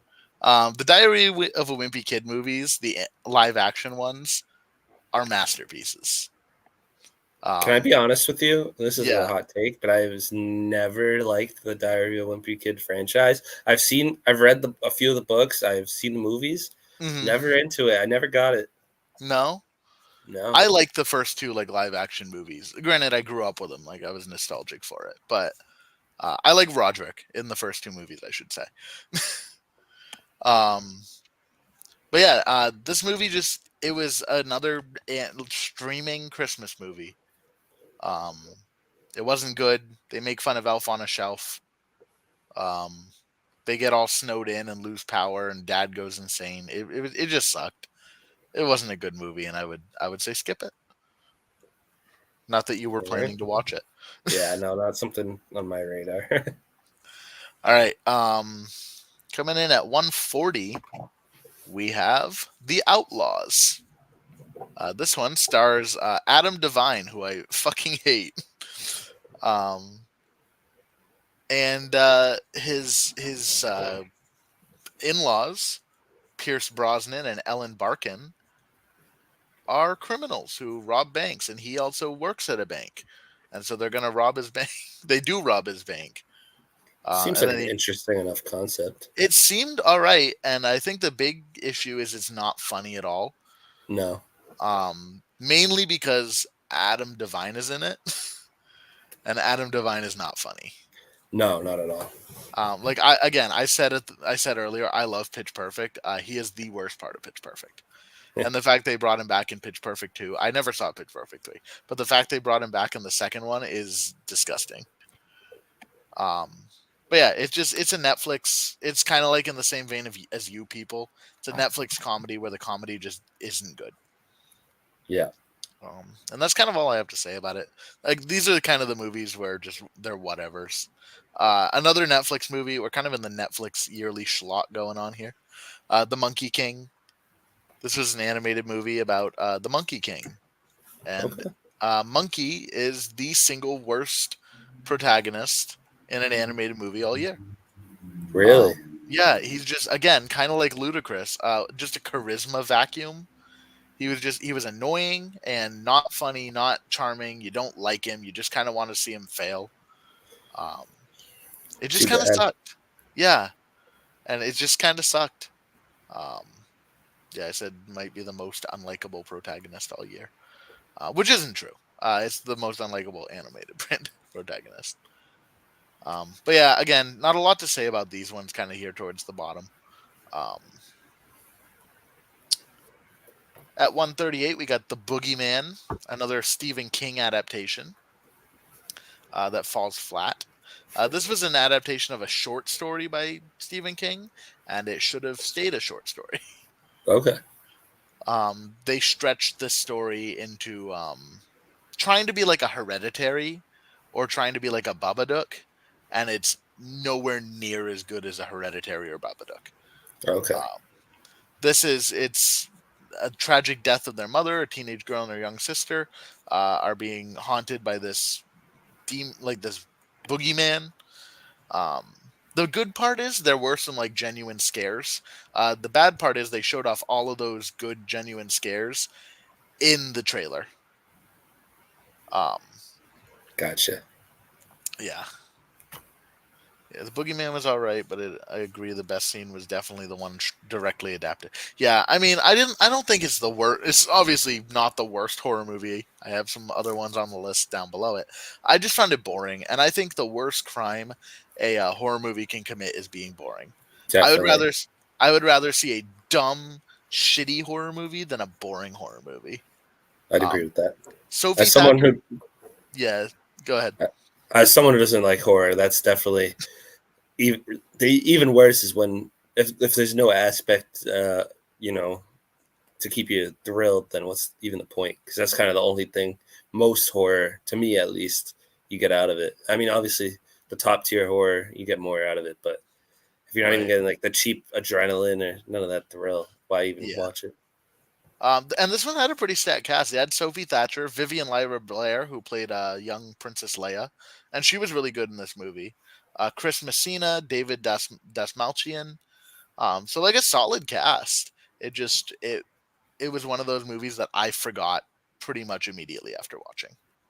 Okay, Coming in at 137, we have Zoe 102. heartbreaking. Yeah, I mean, I was a casual Zoe 101 fan. I think you were a big Zoe 101 fan. Yes, that was probably one of my most watched as a kid, and I didn't watch this one solely based on your review to me in private beforehand. Mhm. Yeah, I mean, I just Zoe is the worst character in Zoe 101. I think everyone, even Zoe 101 major fans, are agree that she sucks. Yeah, and she was the main focus, and the good characters, like Michael and Quinn and the others, barely get any screen time. They're lucky Really? if they're lucky if they get like 10 lines overall. Now, who all came back for this one? It was everyone except um, I know Victoria Justice did not. The brother, Zoe's brother, did not, and there was somebody else who I can't remember. It was Quinn and fucking curly haired guy. I can't remember. Chase? His well, Chase was in it. Yes. Quinn and the one she ends at Logan. Oh, Um, Logan. Okay, yeah. and Michael was in it, and I think that's kind of it for the main cast. There were a couple other characters that I didn't personally recognize, but were like side characters Okay. in the original show. Um, but yeah, it was a really bad rom com. There's a side plot of like two of the characters are like investigating true crime, and they think that Zoe hires a fake boyfriend to go to act like she's not a complete loser. Even though Zoe is absolutely a complete loser, and Gotcha. they think he's the killer, and then like at the end he might be the killer. Uh-oh. And that was kind of the more interesting plot line. And they sideline Quinn and Logan, who are the best characters in the show. So, um, yeah, Zoe 102, not a very good movie, not a good adaptation or finale. I would have rather they just kept the finale that they went with. Sad. All right, 136. This is probably higher than most people would have put this movie, The Exorcist Believer. But damn it, I had fun with this movie. Um, I like the original. The original Exorcist is probably one of my top 10 horror movies of all time. I like exorcism movies. I think they can be a lot of fun. Um, I know a lot of people aren't exorcism genre movies. Like it's probably one of the less enjoyed subgenres of horror. We get a lot of them every year. We have a couple of them this year. But damn it, I have fun every time there's an exorcism movie because I like seeing possessed people yelling to like go fuck yourself and stuff. I just that gives me a little bit of like schoolgirl glee, you know. Yeah. Um, and this one had Leslie Odom Jr., who I adore. Um, and it started off really, really interesting. Like there's two little girls and they disappear, and so the first act of the movie is them searching for these missing children who end up coming back possessed, and that's a really fascinating concept to me. I think it could have been really good. Yeah. And then they go fucking MCU with it, and they bring back Ellen Burstyn from the original fucking movie, 90-year-old Ellen Burstyn. And they bring her back, and there is literally like a score swells up, and she shows up, and she's at the door of her porch, holding on and shaking to the railing because she's 90 years old, and it's like a big reveal. It's And then there ridiculous. is I don't remember if it's, I don't think it's post credits. I don't think I stuck through the credits. But like right before the credits, there was a scene, and it's um, her, like she gets her eyes stabbed out with a crucifix in this movie by one of the, they brought her back, avengered her, and then stabbed her eyes out with a fucking crucifix. Really? After she talks about how the two, you've seen the original Exorcist, right? Yes. Yeah. So the first thing she says is that she wasn't allowed in the room during the exorcism because of the patriarchy. Um, Now I get it, right? The patriarchy bad, right? Yeah. I'm not going to argue with that. I think the reason she wasn't allowed in the room was because there was a fucking demon and they were priests trying to fight this demon. And that's why you wouldn't be allowed in the room, you know? Yeah. That makes sense. So I just thought that was a dumb line. And then they take her out pretty much immediately. And then at the end, she's like in her hospital, blind, and throughout the whole movie, because she wrote a book about the experience, her daughter Reagan won't talk to her anymore. And at the end, there's literally like a cut, and then there's Reagan, and she comes in and sees her mom, as like again another Avengers fucking cut. And there's also a cut during the main exorcism at the end of the, like towards the end of this movie, where a character comes in who was not going to be a part of this exorcism because the church wouldn't allow him. He's a priest. He comes in to an Avengers fucking score swell up, and it's like, I'm here. It was fucking Okay. hilarious. So Let me ask you, because you probably know a lot more about this than me. So I know there's like a weird situation with the two prequels to The Exorcist, Hmm. where like one was originally made, they recut it to try to make it more popular. It flopped, so they put out the original. So which one of those is canon to to I this th- movie? I think it's just the original movie in this, There's because no other it's by canon the I aspects. I don't think so, because it's by the guy who did the recent Halloween trilogy, Okay. who did the same thing. It was like Halloween, and then these are the next movies in the lineup. Yeah. And he's doing two more of these things. Oh, Um, so they're wonderful. bad. They're bad movies. If you put them in your, like, I know some people put them towards like the bottom of their list, like even worst movie of the year. I respect it. I get it. You're probably not wrong, but I did enjoy a little bit too much out of this movie. All right, we got 135 with Your Place or Mine, a Netflix rom com starring Ashton Kutcher and Reese Witherspoon. Two actors who I like, who have absolutely zero chemistry whatsoever. They barely share any screen time because they swap houses. It's basically, you've seen The Holiday, right? With Yeah. Jack Black. It's basically that, except instead of falling in love with the people in the town that they're at, they fall in love with each other despite the fact that they're not in the same town. Huh. It was just a bad, like, romance movie. I had to catch at least one. Um, Rom coms aren't my thing, but that was not a very good one. At 134, we got There's Something Wrong with the Children, and there was something wrong with this fucking movie. Um, a family goes out camping with their two, like, friends. They're married as a childless couple, um, and they're camping together, and that's kind of the movie. Huh. They find like an old abandoned thing, and then like bugs possess them, and they possess the children. But there's not really anything that comes out of that. Huh. Like the bugs just possess the children, and that's kind of it. And then, like, people die at the very end of the movie. People die. It was. I thought this seemed kind of interesting when I, like, watched the trailers. It was not a good movie. No. Um, yeah, I mean, it was a bad horror. The best part of it, again, kind of in the same vein as some of these, were it looked pretty, but again, we're gonna kind of skim through some of these. At number 133, we have Mummies, which is I believe, a Spanish movie, about mummies that live in a spirit world, but they're still mummies. They're not like Egyptian spirits. They are like Okay. just they're mummies, and they travel to London to go to the London Museum, or the British Huh. Museum, and yeah, it's just a bad animated movie. Can you Um, scroll up to that image? yeah, that's what the movie looks like. It kind of looks like what was that one with Will Smith and Tom Holland? Spies in Disguise. Kind of gives me that vibe, and that was a terrible movie. Yeah. So yeah, just bad movie. I watched a dubbed version of it in English because that's what was on Hulu. But yeah, just bad movie.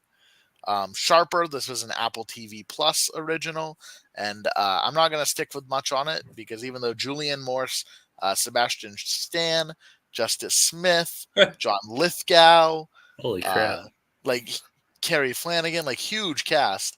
I don't remember a single fucking thing that happened in this movie. That's the Apple TV Plus experience. Yes. I don't remember a single thing that happened in this movie. I watched this one in February when it came out, and I finished it last night. So the most I remember that happened in this movie was how long it fucking took me to get through. All right. 131. Wild Beauty Mustang Spirit of the West. This is a documentary about wild Mustangs in the American West. And my big issue with this is it was a gorgeously shot movie. Some of the best footage of wild horses in the world. Okay. The big issue is wild horses are an invasive species out west, who are an active detriment to the ecology of the West, of the Great Plains. and this movie says we shouldn't be culling them when we absolutely should. So I didn't stand for what the movie said, but it was Gotcha. pretty. It was a really pretty movie. Just like I fundamentally disagree with what they were saying. Fair enough. All right, number 130, we have We Are Not Alone. It's not even on anything anymore. You cannot watch this anywhere. This was a Roku channel original, which Roku's given us one good movie ever. It was the Weird Al movie. Right. But the We Are Not Alone, this is a British comedy about aliens invading Earth, and like they hire this human to get them to like communicate with the rest of humans in a basically like a press secretary to be like, hey, here's how this is going down, fellow humans, and this is cool actually. Um, and it wasn't very good. No. Yeah, not at all. This was originally a skit from a British TV show called Dave, which, from what I gathered, is kind of like an SNL almost. Okay. So think of this as like a worse Coneheads. Gotcha. Number 129, we have We Have a Ghost. This was a Netflix original by the guy who directed Freaky and the Happy Death Day movies. I don't know if you've seen any of those. Okay, so I love Happy Death Day. I love Happy Death Day, and I love Freaky. I haven't seen Freaky, but Freaky's got Vince Vaughn and Catherine Newton in it, and they switch okay. bodies, and it's hilarious. So I was excited. Like I love those movies, and I came into this one hoping to like it. This one's got David Harbour in it, Anthony Mackie. So like Oh wow. So some MCU's cast stuffs. yeah. um, and it's about like they discover a ghost living in their house. The issue is David Harbour's in it, and he doesn't speak a single line of dialogue in the movie. Not one line. Not one, or he might have one line at the very end. But he's silent throughout the entire movie except for like some grunts and shit. So, just how can you cast David Harbour and not have him like talk? I feel like that's a ridiculous amount of money to do that. Yeah, with. that's kind of crazy. But yeah, just forgettable family movie. It wasn't scary, it wasn't funny, and it went on way too long. At 127 minutes, it was. All right. Murder Mystery 2 comes in at 128. Okay, so I didn't You see didn't this catch. one, but You've seen the first one though. I did like the I did like the first one. I thought it was like 3 out of 5, pretty decent. Mm-hmm. Um, but yeah, so this movie is just it's it's a worse version of the first one. Like Adam Sandler, I'm not a Sandman fan. I like him in movies that aren't written, directed, and produced by him. Like I love, what's the fucking movie? It's 1 a.m. I can't think of the movie. Uncut Gems. Gems. Yeah, like that's a great movie. The rest of it's not, but I'm not a Sandman guy.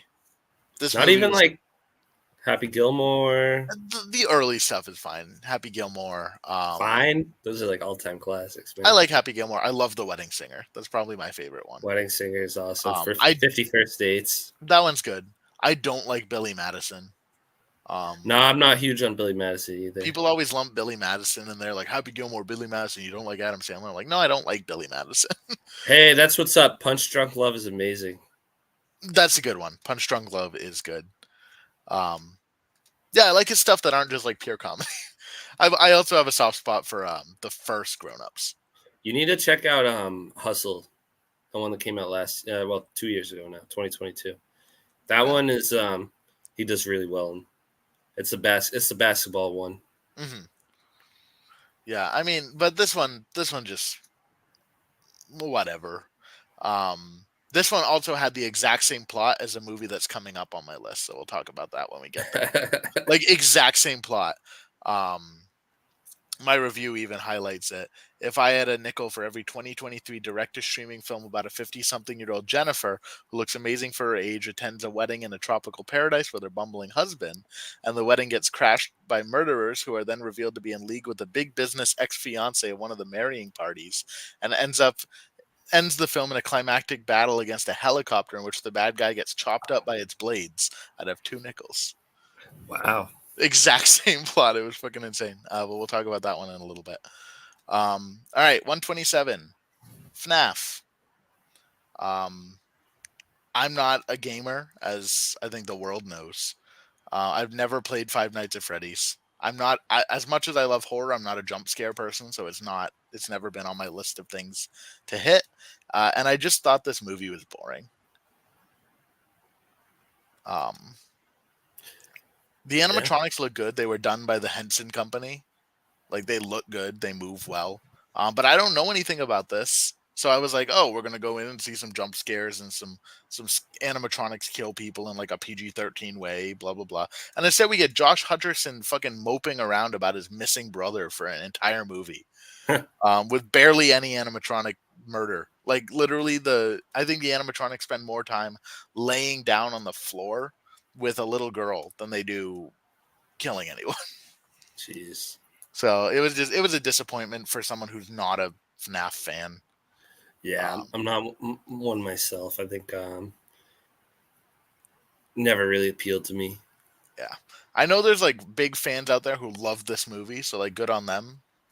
I'm glad it worked for the fans. That's why I didn't put him towards the bottom. But Can we talk about how this is kind of just the latest in with video game movies kind of replacing cape shit? yeah, it kind of is, and they're the same quality. Yeah, Minecraft's coming out next year, right? Yeah, this year. This year. Oh, some of the Minecraft movie this year. Mhm. Um, Um, Sonic is 3. Borderlands? Borderlands is coming this year. Borderlands was a movie that was finished, I think, like 5 or 6 years ago, and then it's been the editing process for a long time and Hmm. retooled a few times, and then the pandemic set things back. But yeah, it's finally getting released this year.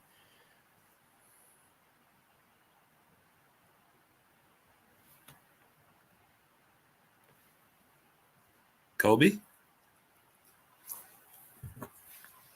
hello.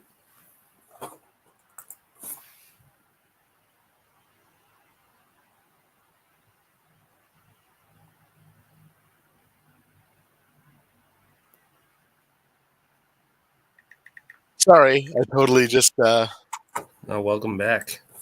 I hit the backspace um, on this tab instead of the one I meant to. Um, Um, to answer your question, I'm not sure who's playing Steve. Steve Carell was attached as a lead at one point, but yeah, no clue now. All right. At 126, we have Ant-Man and the Wasp Quantumania. Okay, so I've seen this one. Where'd this one fall for you? So originally I had it a bit higher, but after a rewatch, I dropped it to 27 out of 30. hmm Yeah, I mean, it sucks because I love Ant-Man. Same. I love Paul Rudd. I love Ant-Man. I love Catherine Newton, even though she was not very good in this movie. I love her. Um, Yeah. but this movie is just bad. It looks bad. It's ugly. So I'll say, looks wise, I actually enjoy the aesthetic, and that might have been why I had it higher at first hmm because it really felt like a prequel homage. Um, it had a lot of sensibilities of the Star Wars prequels, which obviously I grew up with and enjoy a lot. What I really didn't like was, and I think a lot of this was either reshoots or recuts or whatever, was the abrupt ending with the ants. hmm I think that ruined any chance this movie had of being good. And I definitely think there is a good movie in here somewhere, but what we got was not the good movie. Yeah, I didn't like what they did with Modoc. No. Um, I didn't like the entire plot line with the rest of the family, the Pims and the Van Dynes, like just off on their own little quest. Bill Murray was a waste. Why was he even in this? Yeah, so that's one of the things with the reshoots. Originally, I think Bill Murray was like supposed to be a huge part of this, but but they cut him down a lot with hmm the edits and the reshoots. Yeah. And now this movie's completely useless in the MCU Yeah, because one of their cast members decided to go and be a fucking piece bad of shit. person. Yeah. Yeah, unfortunate. Yeah. He was having a hell of a year. He was. Yeah. I March was think great for him. I think Magazine Dreams is going to be lost media now too. Yeah. All right. 125. We have Oregon Trail. This was a Paramount Plus original. Um, I thought this was a adaptation of the amazing 8-bit game Oregon Trail with the zombies. It was not. It was just a gory western Ah, that was completely just unremarkable in every way. Like I have literally so little to say about it. I liked it more because it was bloody and it was a western, and I like bloody westerns. same. But yeah, that was it. Coming in at 124, we have Shazam: Fury of the Gods. And I'll be honest, I was debating: do I put Shazam or Ant Man above the other? Yeah, But I think at the end of the day, Shazam disappointed me less. Less that I enjoyed the movie more than Ant Man. I was just less disappointed than I was because I fair love enough. Ant Man. I liked Shazam. Um, and Zachary Levi's fine. He gave us, for a man who commented earlier this year about how studios don't care about the schlock they're feeding us. He Yeah, gave us two really bad movies in this and Spy Kids. So, um, but yeah, I mean, it was fine. It was the second best of the DCEU bullshit this year. Did you catch this one at all? I did not. Um, I did see the first one. Thought it was okay. I just heard so many bad things about this one before it came out, or when it was coming out. I didn't even decide to give it a chance. Mm-hmm. Yeah, I didn't say anything all that fun or original in my movie, in my review. Oh, Um, your friend posted a comment. yeah, most secondhand embarrassment. I don't remember a whole lot of secondhand embarrassment in it, but I believe you. All right, we got at number 123, we have Vampus Horror Tales, which is a Spanish horror anthology where all of the anthology like films were made up of like first time directors, which was cool. I thought that was fine. They were just kind of unremarkable, not very memorable. Um, Hmm, it was all in black and white, which was cool. I like when a movie takes that sort of a thing, but yeah, just not a very remarkable movie. It reminded interesting. me. Did you watch at all Guillermo del Toro's Cabinet of Curiosity show? I did not. Well, he did one last year where he did horror anthology, and it was fine, but it was much better than. I'm not a huge anthology guy. Mm-hmm, Two that I really liked are Love and Death mm-hmm. and Robots, and um, sorry, I'm getting tired. Good. Animatrix. Uh huh. Yeah, I'd say my favorite anthology ever is Fantasia. Fair enough. Yeah, so we got at 122, we have The Nun 2. Um, a bad sequel to a bad movie. It's jump scare horror. It's the Conjuring universe, which I don't think is very good. Yeah. Beyond the first Conjuring movie and maybe the second one, and Annabelle Creation's all right. But like there are way more bad Conjuring movies than there are good, and The Nun 2 is just another bad one. At All number right. 121, we have The Magician's Elephant, another Netflix animated movie that nobody watched. Um, this one has two fans though. Two. Wow. Yeah. Stars Noah Jupe and Mandy Patinkin, so and Brian Tyree Henry. So like Wow. Benedict Wong, like it had a solid cast. Um, What now? What studio did this one? this one was, where does it say? Last time you had to scroll down a little bit for Yeah, it. that was in a comment. Uh, or in a review. Hold on, Um, I'll look it up. yeah, but this is what the movie looks like. It doesn't look bad. It's an adaptation of a story that I remember reading the book as a kid. Like a guy has to do three impossible things in order to save an elephant. Um, it was whatever. It was kind of just one of those animated movies that Netflix pushes out and never advertises. And like that sucks that Netflix does that, but also the movie wasn't very good. So at 120, we have another documentary. We got a Monster Inside, America's Most Extreme Haunted House. Um, Oh, sorry to interrupt, but yeah, you're good. I finally got it. So it's Animal Logic, who did Happy Feet, Legends of the Guardians, Lego Movie, and Peter Rabbit. Oh, really? Yeah. Interesting. Some of those are good movies. Yeah. All but Legends of the Guardians, I'd say. Peter Rabbit sucks, but that's just because I hate James Corden. Fair Uh, enough. but yeah, so my 120 is Monster Inside, America's Most Extreme Haunted House. This is a documentary about McCamey Manor. You have you heard of McCamey Manor at all? I have not. So it's a air quotes haunted house that has to change locations because people keep running him out of town. Done by Russ McCamey, who is a guy who literally just people pay to get tortured. Like he waterboards them and Oh, beats them and shit. Like it's disgusting stuff. yeah. Um, and it's just a documentary about that. And the big issue with this is there's better YouTube videos about the topic than there is Right. than this documentary. So I'd Yeah. honestly say just watch a YouTube video about McCamey Manor over an hour and a half or 80 minutes, I guess not even an hour and a half of this documentary. I think at some point we should do something talking about how video essays have kind of killed the documentary genre. Yeah, no, that's true. All right, this might be kind of a hot take for some people, but at number 119, we have Missing. Um, I didn't like this one.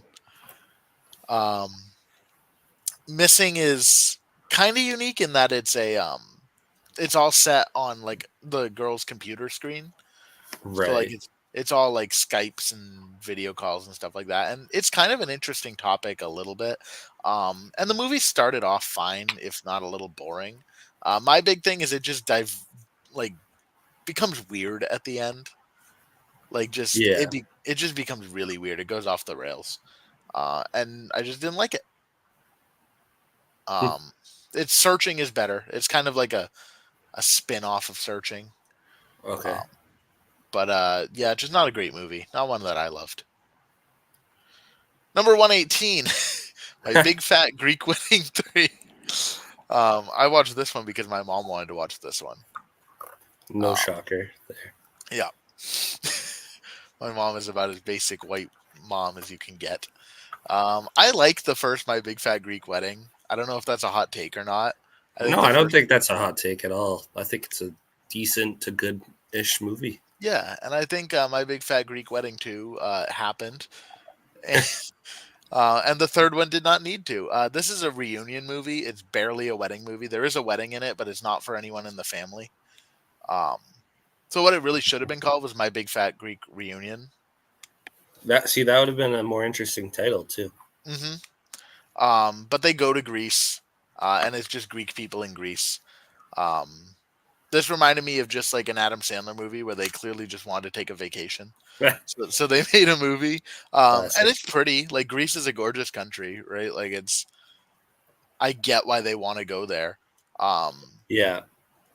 it's just I don't care about these characters anymore. I don't care about this family, and I don't care about them going to Greece. I'd rather just if I'm gonna watch a Greece movie, I'd rather just watch Mamma Mia. Fair enough. Um, Number 117, we have The Machine. Oh God. Have you, judging by that, you've seen Brett Kreischer's Machine bit, right? Like the I've comic. seen that probably 100 times. Uh I mean, huh. that has been all over every social media, TikTok, Reels, YouTube Shorts. And in 2016, it was one of the funniest things ever. Right. Unfortunately, this movie came out in 2023, so it sucked. I don't think Burt Kreischer's funny, like very Not funny at really. all, and I don't think he can carry a 112-minute movie. Mark Hamill's in it as his dad, and he's like plays a Oh, main role. that's pretty Um, cool. but Mark Hamill sucked in it, which sucks That's because not I love cool. Mark Yeah, Hamill. as Um, do I. but he wasn't very good in it. It's a mafia movie and set in Russia. Um, he Yeah. goes back Okay. and like they remember him as the machine, and that's kind of the whole movie.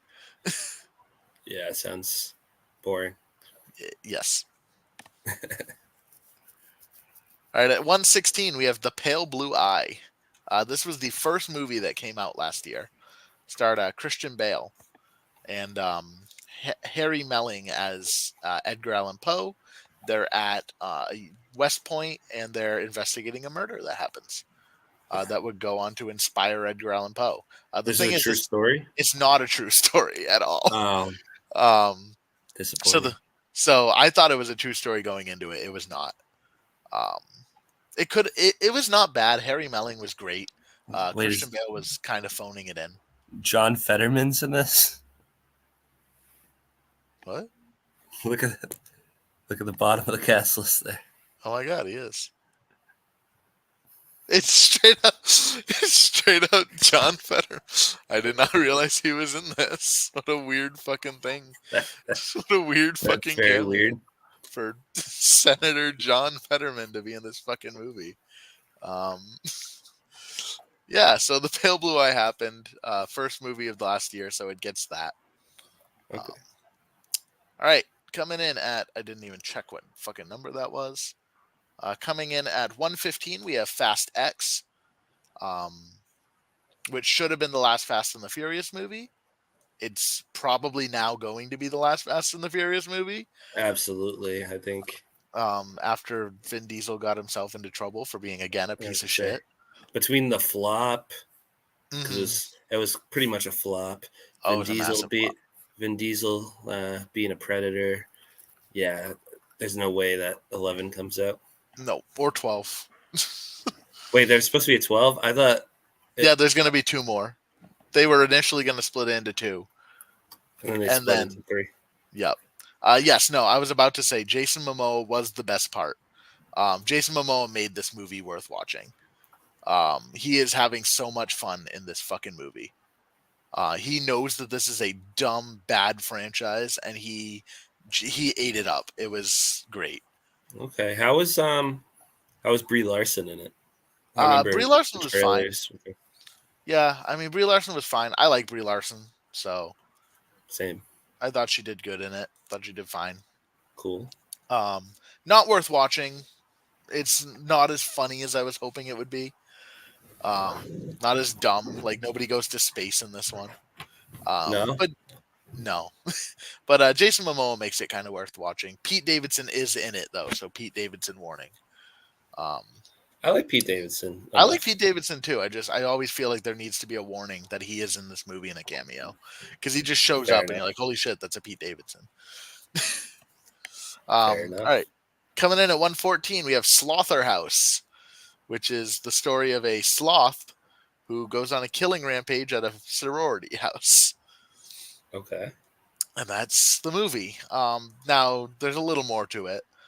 The sloth is taken out of the wild and brought to the sorority house as a pet. So it's talking about, hey, don't keep animals as pets. So a good Um, message. yeah. The sloth was fun. It was fun watching him kill these. You don't care at all about any of these girls in this movie. They're just fodder for the sloth to rip apart. The sloth puppet was terrifying, and I took an edible when I watched this movie. So I'm sitting there, and I took a little too much. So, Yeah. so I was just zooted out of my mind, and the sloth puppet came into my nightmares. I think Fun. the only sloth puppet ever scarier was from the PBS show It's a Big World. I don't know if you remember that show, but that was a I scary do. stealth puppet. But yeah, it's fun. It was exactly what I thought it would be. Um, and watching it high, I had this at like a 4 star at the end of that night, and I had to be rational about it. Fair enough. All right, 113. We got Insidious: The Red Door.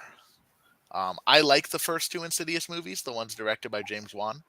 Yep. Um, they brought back the original cast for this one, Oh, and I don't think it was the worst thing ever. I don't think it was very good, but it's up here above like The Nun 2 and shit because it's a yeah. pointless sequel, but it was kind of all right. Um, it was better than the last two Insidious movies. I'll give it that. It was much better than the last key. Um, Okay. Yeah. See, for me, Insidious 1 and 2 are probably top tier yeah, horror. And then the franchise just fell off so hard. I would agree. All right, we got in spot 112. We have The Little Mermaid. Oh, I saw this one. Yeah, where'd you put this one? This one's pretty low on your list, right? 28 out of 30. Mm-hmm. And honestly, I mean, I wonder how my viewing experience affected this. So, just for viewers, I saw this at the drive-in, and midway through the movie, a mother's kid wandered off into a nearby forest. So they stopped the movie. The police had to search like car by car. Then they had everybody put their high beams on and everybody get out and start looking for the kid. Finally, the kid was found, but they couldn't get the timing right. So I missed maybe 5 minutes. Mm-hmm. Yeah, so I don't know if that affected how low it ended up being, I would imagine that. I mean, it wouldn't be very high, but but I but imagine I did not like anything except for, ironically, who I'm not a fan of at all, Melissa Melissa McCarthy McCarthy. Yeah, acted her ass off in this movie, yeah, she and was a she was great great. Ursula. I do Um, own this on 4K Blu-ray because I'm part of Disney Movie Club, and they sent me both the original and the live-action remake. mhm. So at some point, I'll give this another watch, but yeah, See, right now it's pretty low for me. yeah, yeah. I thought Melissa McCarthy killed it. I thought Halle Bailey was good. She Um, was okay. she's got a killer voice. Um, Yeah, it was everything else that she was.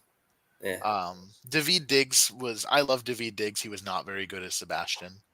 Um, Jacob Tremblay was not very good as Flounder, and Aquafina's in it, so that automatically bumps it down. Because I fucking hate Aquafina.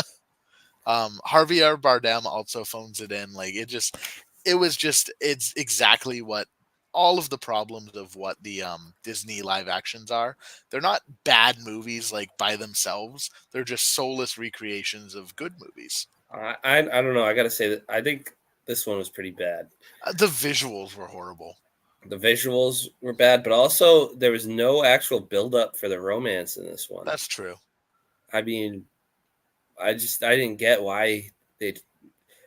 I don't even think it's significantly shorter than the animated, No, or it's longer. it's longer, but they cut out a lot. And they added nothing, but somehow it's longer. Yeah, and oh yeah, see, just no good. And I love the original Little Mermaid. That's one of my favorite animated films. Mm. Yeah, this one sucked. All right, next up at 111, we have Stan Lee. This was a documentary about Stan Lee, and it's very revisionist history. It basically it talks about Jack Kirby, and it basically says, "Yeah, no, it's fine. It's all fine. Stan Lee was a great guy."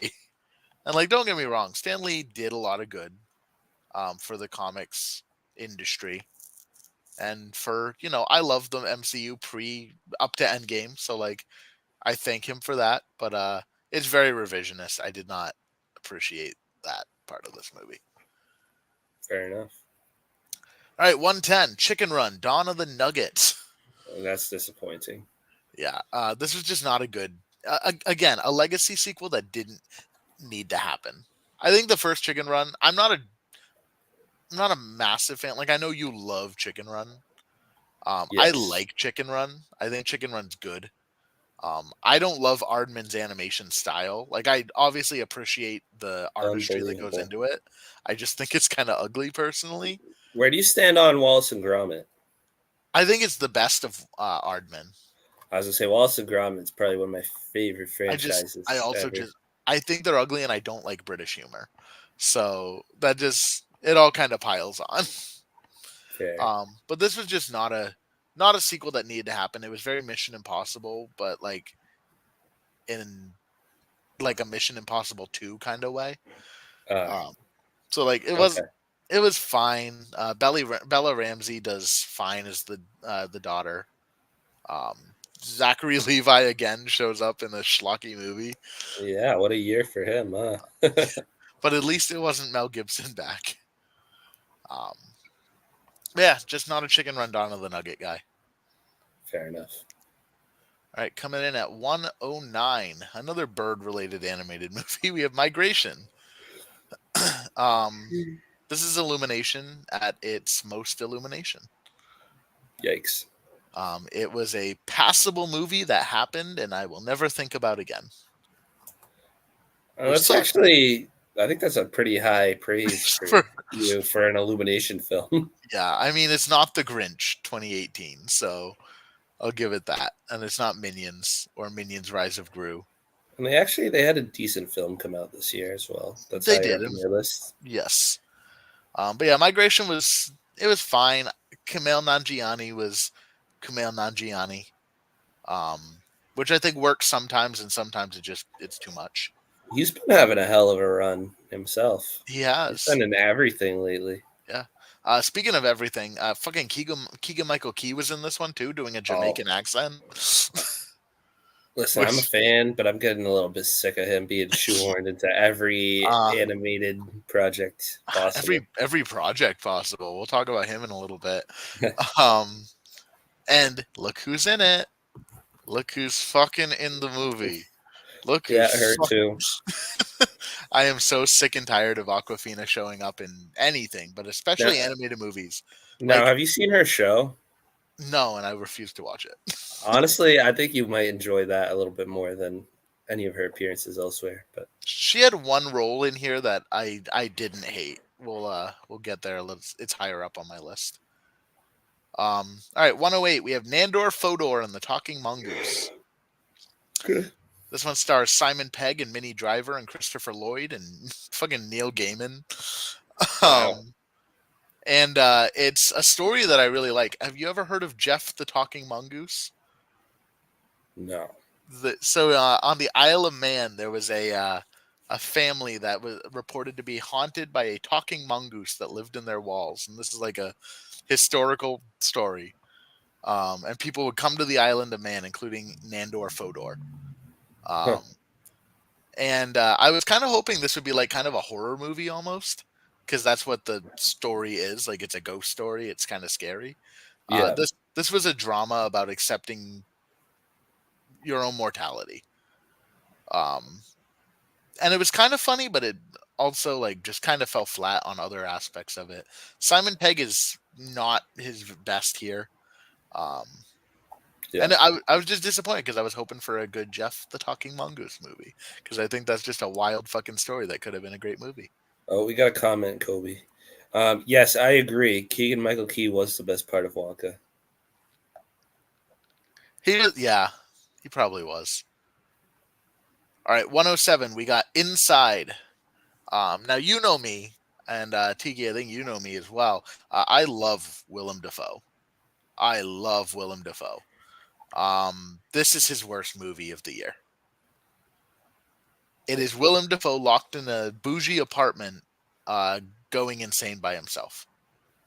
Now, my third favorite movie of all time is Willem Dafoe and Robert Pattinson locked in a lighthouse going insane. So I was hoping this would be like right up my alley, and it just wasn't. Damn. Willem Dafoe's performance is great here, but the movie itself just wasn't it. Unfortunate. Yeah. All right, coming in at 106, we got Strays. Strays stars fucking Will Ferrell and Jamie Foxx as dogs, and it's a rated R dog comedy, and This that's This is Oh, one where I saw the trailer and I figured every good joke was in the trailer, it so there was was. no point in watching. It absolutely was. Yeah, Now the thing about this is, look at this fucking cast: I know it's Will Ferrell, stacked. Jamie Foxx, Will Forte, Isla Fisher, Randall Park again. Josh Gad had the best joke, which was in the trailer. Yeah, Um, it's the dog, and it's like a dog's purpose, and but he's like talking about how his owner's a serial murderer. yeah, But Rob Riggle, Sofia Vergara, Greta Lee, like these are big Dennis names. Quaid. It was huge. See, I'm Um, not a Will Ferrell guy, I'm not anyways. either. I am not a I Will Ferrell guy. hot take, but I think he's probably one of the least funny, high profile comedy actors. He's up there. He's in my probably bottom three. But yeah, he wasn't good in this. This wasn't a very good movie. It had a couple laughs, but if you want to laugh at the movie, just watch the trailer, because Fair enough. that's where all the laughs were. All right, at All right, 105, White Men Can't Jump. this is one I've seen. What did you think of this one? I liked it enough. Kobe, do you know that this is a remake? I do know. I know this. Yes, I've seen the original White Men Can't Jump. Okay, so this is 22 out of 30. I actually thought Jack Harlow was a decent actor in this. I didn't mind Jack Harlow either. I did not like Drewski in this. Hmm. I didn't like most of the supporting cast, Hmm. but I did think there's some good moments. I actually thought like I said, Jack Harlow did pretty good. Vince Staples was all right in this. Um, it could have been a lot worse for what it was. I guess what I'll say. Yeah, and that's kind of where I'm at. It. I think it went a little too long. I know it's only 101 minutes, but like it just No, felt I feel you. it I feel like slowed down. it did at the end there once he was fighting with his girl and the whole Yeah, basketball team, and it just took too long to resolve. yeah. But yeah, I thought Jack Harlow is really what made this movie go this high for me. Right, and obviously he's not going to compare to the original with Yeah, Woody Harrelson, yeah, Woody definitely not. Harrelson. um, Uh, but but yeah, no, I thought it wasn't bad. yeah. Again, not a remake that needed to happen, but I like that one better than I liked House Party. So, all right, we got Shotgun Wedding. Coming in at 104. This was the one that has the exact same plot as Murder Mystery 2. I just thought it was Huh. better because like the setting was prettier, and it doesn't star Adam Sandler. Damn. Um, but no, this was like it was an Amazon Prime rom com action movie. Um, it was fine, passable. I enjoyed parts of it. I actually watched this one twice for whatever fucking reason. Huh. Um, but yeah, Yeah, this one wasn't really on my radar at all. Was this? You said was this a streaming it was a exclusive? Or? Prime original. Yeah. Oh, Jennifer Coolidge was in it. Jennifer Coolidge is the reason it's up this high. I love Jennifer Coolidge. Who doesn't? People who are wrong. Yeah, Next Goal Wins did make my top 100. I'm sorry, Tiki. I know it didn't make it very high into my top 100, but it's up there. Um, we got Leo. Leo stars Adam Sandler and Bill Burr as talking pets. It also has Jason Alexander, Rob Schneider, all of the other people you expect, and it's fine. It's a jump scare musical, so that sucks. Jeez, a lot of jump scare musicals A lot of lately. jump scare musicals this year. I don't know why musicals aren't advertising themselves like musicals. Well, Like we're we'll having talk. a one coming up later this month. I know, That like honestly, I feel like if they marketed that it was an adaptation of the musical and not a remake of the film, right?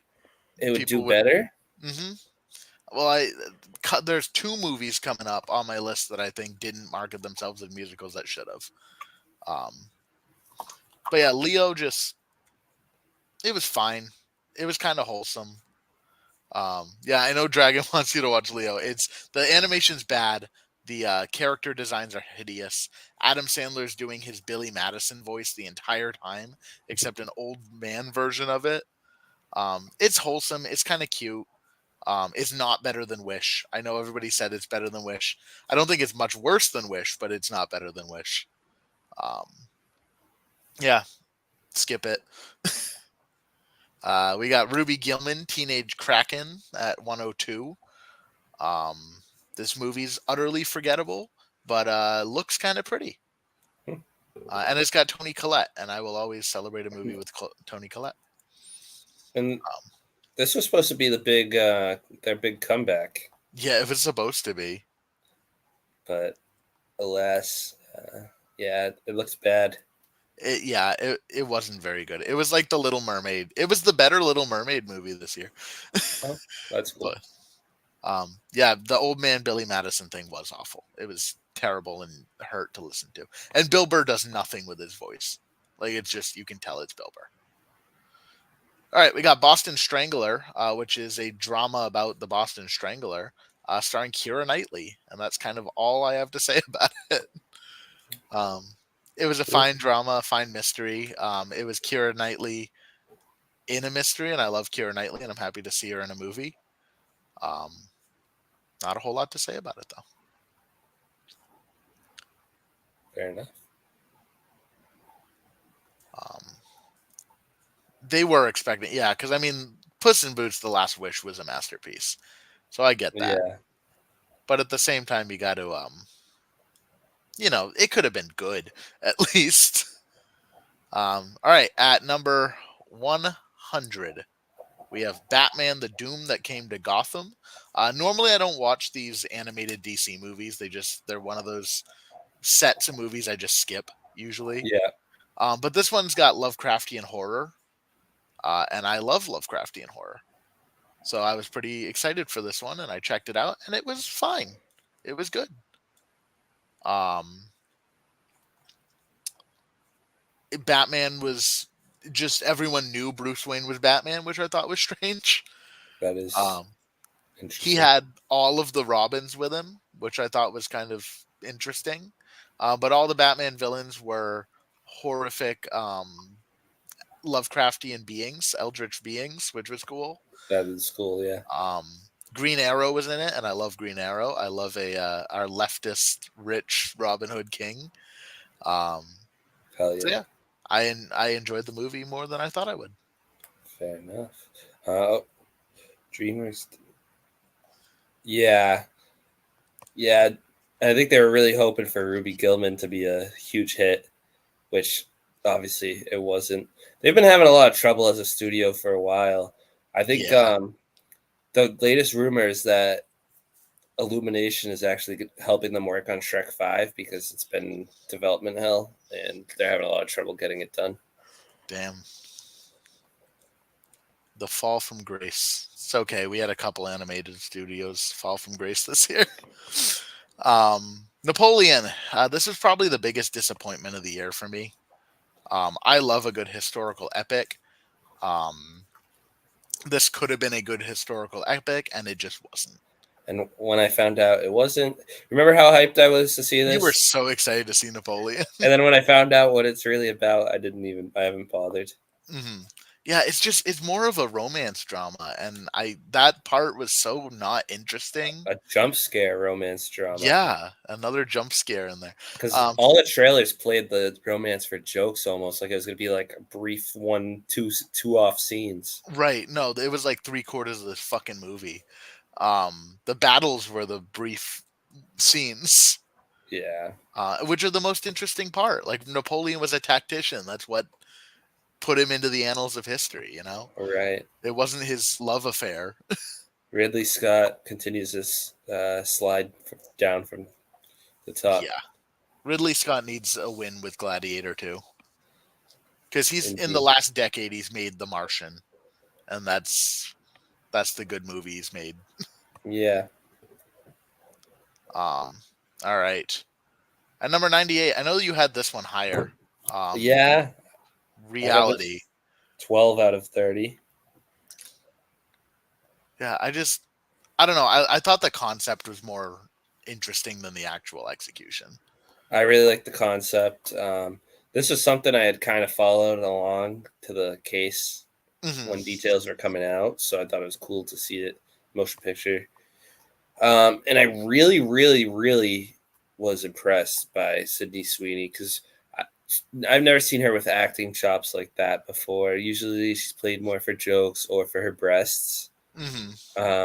So for her to actually put on like a serious acting performance like that, I really, really enjoyed this one. I thought she did a great job. I thought it was very inventive the way it used the FBI transcript, Hmm. um, and with the filming. I thought it was really good. Yeah, I thought the concept of it all was, I just thought it was more interesting conceptually than in execution. But no, Sydney Sweeney was great in it. And it was nice to see her have a fully clothed role for once. Indeed. All right, 97, we got champions. We got Woody Harrelson and Caitlin Olsen of It's Always Sunny fame, Oh, um, in a romantic partnership, which was weird to watch. But Woody Harrelson is a disgraced basketball coach who gets a DUI and then uh, has to coach the special ed basketball oh team, God. and it's exactly what you thought it's going to be out of that out of that description. It had laughs in it. Woody Harrelson was good in it. Caitlin Olsen was good in it. All of the special needs actors were great. Like they were the funniest part of the movie. Yeah, Um, it takes some pot shots at those disabled actors that I figured it would. I didn't really like, but there was one really funny scene, like there was a mouse in the shower room and there was one guy who was afraid of water, so he never took showers, so he stunk. And but he wants to save the mouse, so they get him to take a shower by saving the mouse, and then he dumps soap on him, which felt mean spirited, but was kind of funny in a way. Just not a movie that like is super memorable. We're kind of in the mid tier movies right now. Yeah, But it was wholesome towards the end. Like it's very much like a sports movie. You know what's gonna come of it. 96. This might be my hottest take on the list, to be completely honest, because I know people loved Infinity Pool, but I'm not a body horror fan. Out of all of the horror subgenres, body horror is easily my least favorite. And other than like The Thing by Brandon Cronenberg's dad, actually, um, I just don't like body horror, and this was body horror, and that kind of what turned it off for me. I do love Alexander Skarsgård. I thought he was great. I adore Mia Goth. I'm very excited for Maxine this year, but just a movie I didn't love. damn. 95, we got Wish.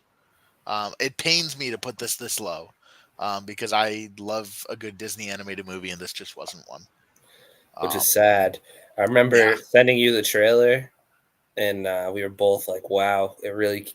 That first trailer really captured that old school like Disney Renaissance magic. yeah, Sad the to see what ended up happening. yeah. Yeah, just the characters were forgettable. The villain song, as you've probably seen on TikTok, was bad. Yeah, Um, I did not like Alan Tudyk as the talking goat.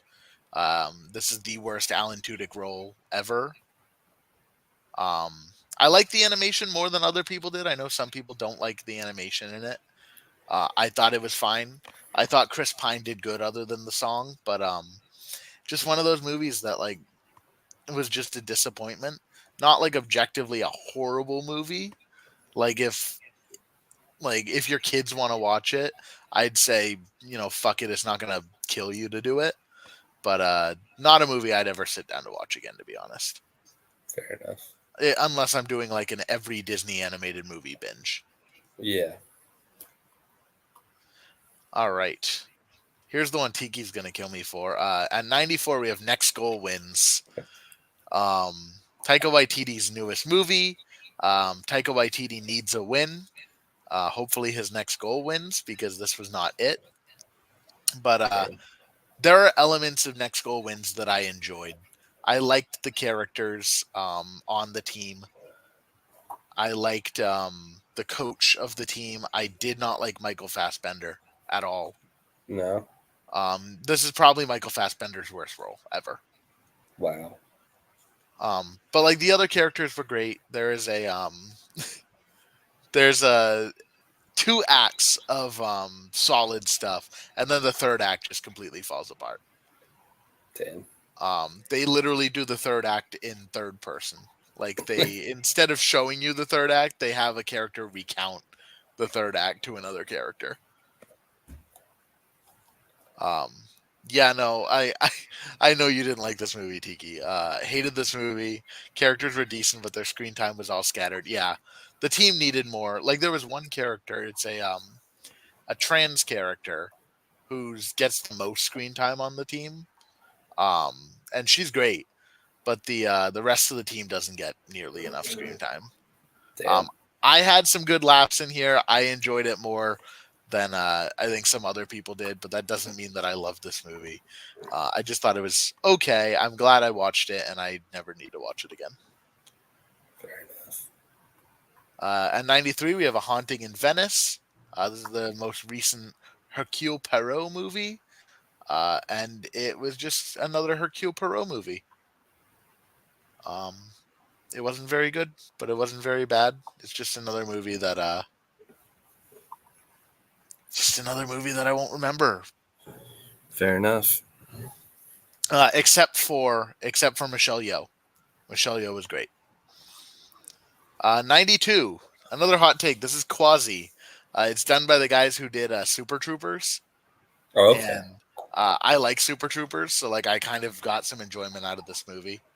Um, So is this a hot take because of how high you rated it? yeah, Okay. um, but I thought it was fun. I thought I got some laughs out of it. Um, what did I say about it? Yeah, I just said it's not an adaptation of Hunchback of Notre Dame in any way, shape, or form. It's just they take Quasimodo, they put him into a village. He's a torturer now. Um, Okay. it was kind of funny. I like Super Troopers if you like that kind of humor, Yeah. but if not, it's not going to win you over. Okay.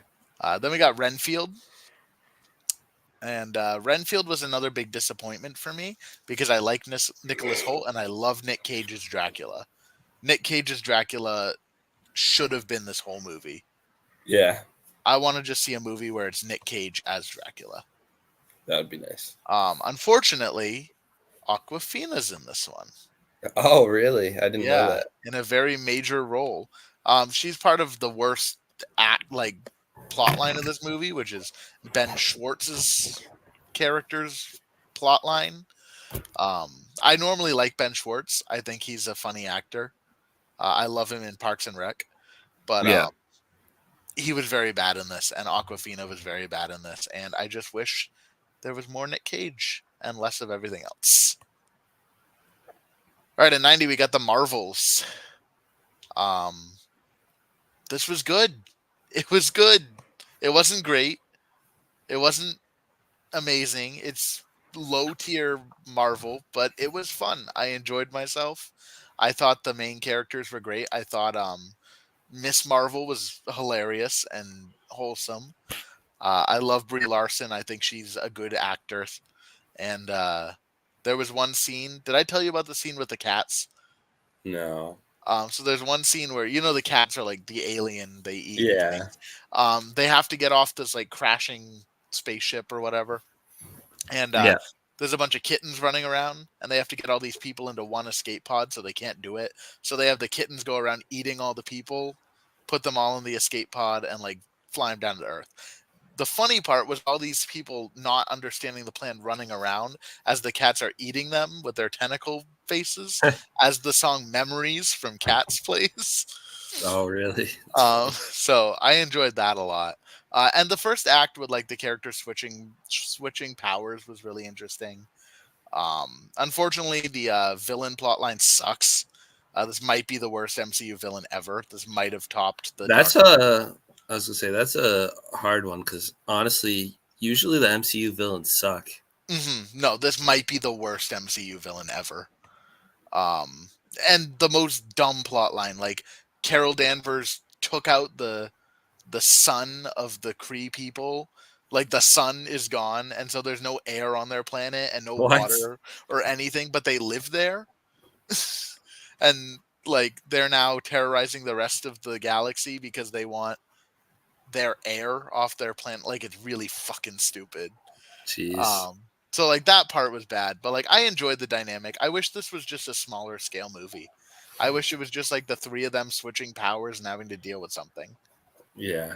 Yeah, I think I'll catch this one on streaming, but we'll see. I checked out Marvel episode 2 of Secret Invasion. I haven't seen anything Marvel since then. Hmm. Just I tried. I kept up as long as I could. I did She-Hulk. I did all of See, Miss I didn't. Marvel. I did everything up until episode 2 of Secret Invasion. Just killed it for me.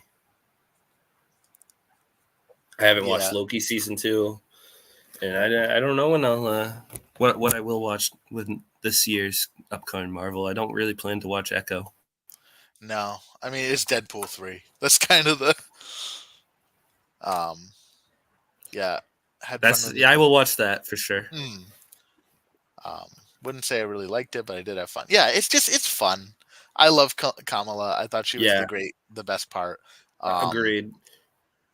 it was a fun movie. All right, 89, a not fun movie, and I mean this seriously. This is Beau is Afraid. Um, I I love Ari Aster. I think Hereditary is probably one of my top 50 movies of all time. Midsummer's not my favorite, but I appreciate it. And Beau is Afraid is fucking insane, and it's very uncomfortable to watch. And two of the four main sections of this movie are fine and good, and then two of them just go off the fucking rails insane. There is a giant penis monster at the very end that is Beau's father. Huh. Um, just a weird movie. Nathan Lane was the best part of this movie. Um, yeah, I love the first two sections, but this falls off hard. Yeah, as soon as he leaves Nathan Lane, I agree. Um, yeah, just a movie I wanted to love, but I just didn't. I know our friend Jake loves Beau is Afraid. It might be probably his number one of the year based on the Yeah. way he was talking about it. And if you like Beau is Afraid that much, I have, good on you. Just it wasn't for me.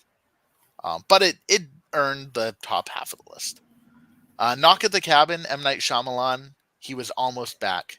He was almost back. Um, Yeah. it's just this movie fell off again at the end.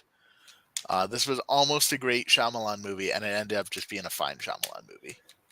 Okay. So Um, does he earn the title of Shamalama Ding Dong for this one, or no, not quite there? not quite there. Dave Batista. The biggest thing about this movie is Dave Batista is proving he is the best wrestler turned actor. Okay. Um, it's Dave Batista and John Cena, and then The Rock. That's my official ranking of the three current ones. Interesting. I don't think The Rock's a very good actor, but I John, think the Rock's highs are really good, but his like I just don't average think he is has any far range. below. He did. He's the same character. Knock at the Cabin might have been my most disappointing of the year. Really, I thought it was fine. I thought the ending kind of was bad, but I enjoyed it as is. Um, yeah, not a whole lot to say about it, but we got the Meg 2, The Trench next. I liked the Meg. I Yeah, did I as well. I couldn't take Ron Weasley seriously either. I like the first Meg a lot. The second Meg, my review is in my best Goldblum. There are going to be sharks in your shark movie, right? There's barely any sharks in this fucking movie. Like Jeez. they gave us what we wanted at the end, and like the third act is like a 10 out of 10 shark movie. Unfortunately, there's two acts that precede it that barely have any sharks in it. So What would you just say another 10 out of 10 shark movie is? I mean, other than Jaws, because like Jaws is Other just other than 10 out of Jaws, 10. yeah. Probably the Meg. I think the What Meg's a about great shark movie. Sharknado? I haven't actually seen Sharknado, to be You, honest. any of them? Any of them. You're in for a ride. You need to You need to pause whatever you're doing after this. Just Go watch binge them. Sharknado. Um, yeah. So then we have next up we have The Last Voyage of the Demeter. Oh yeah, Deep Blue Sea is a classic. You're absolutely right. Um, Last Voyage of the Demeter. This is a Dracula movie where Dracula is like a bat monster vampire and not Dracula as we know him. Okay.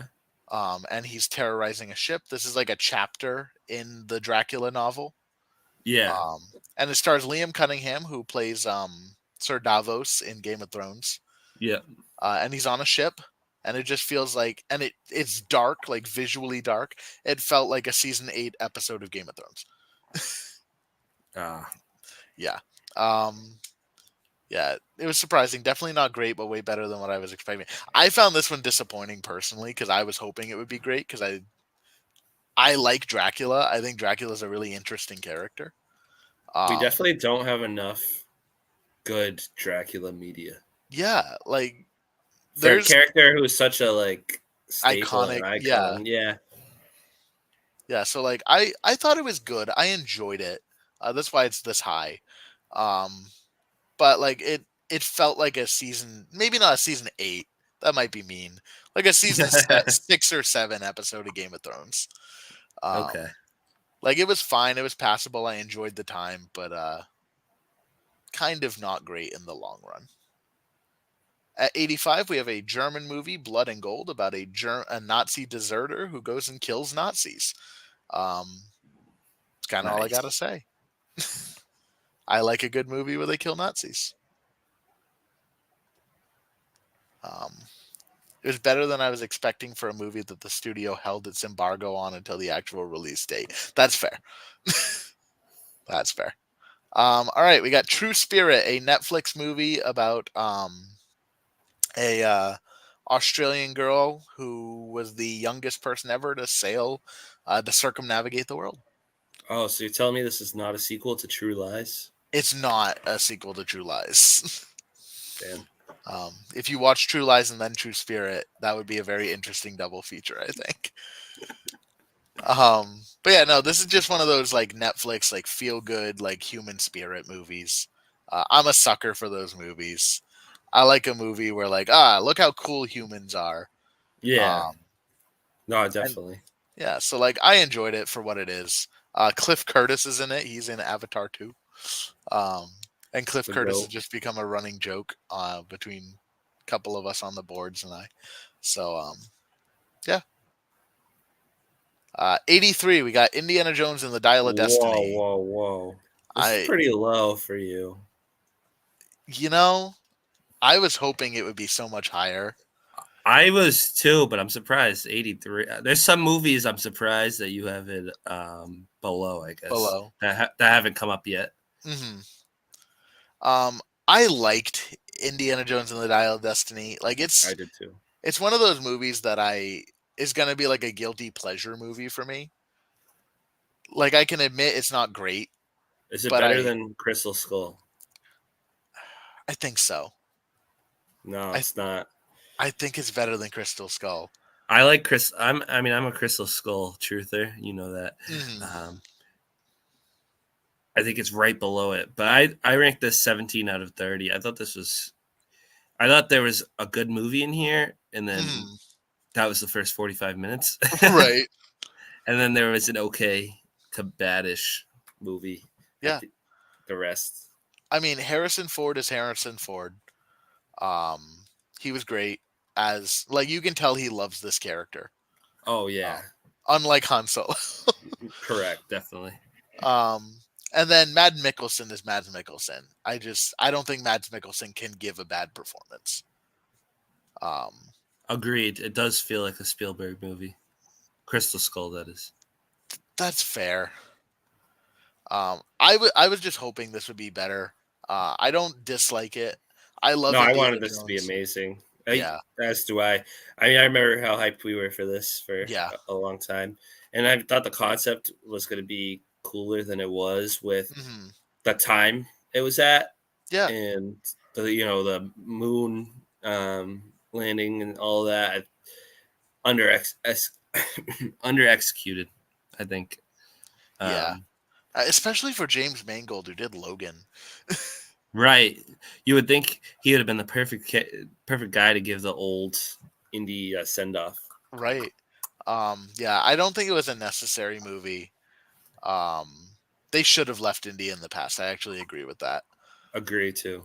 Um, but yeah, no, I enjoyed it. I'm a sucker for Indiana Jones. He's probably, I don't know if you know this about me. Indiana Jones might be in my top 5 fictional characters ever. Um, I love Indiana Jones. So I'm just a sucker. I'll watch any Indiana Jones product, but Right. I was a little disappointed about it. Fair Um, enough. 82, we have The Old Way, which is a Western starring Nick Cage. It's just a typical revenge Western. He's really working hard trying to pay those back taxes. Nick Cage put out so many movies this year. It was insane. I didn't catch nearly all of them. But yeah, he plays a cowboy. It's very out of Nick Cage's kind of wheelhouse.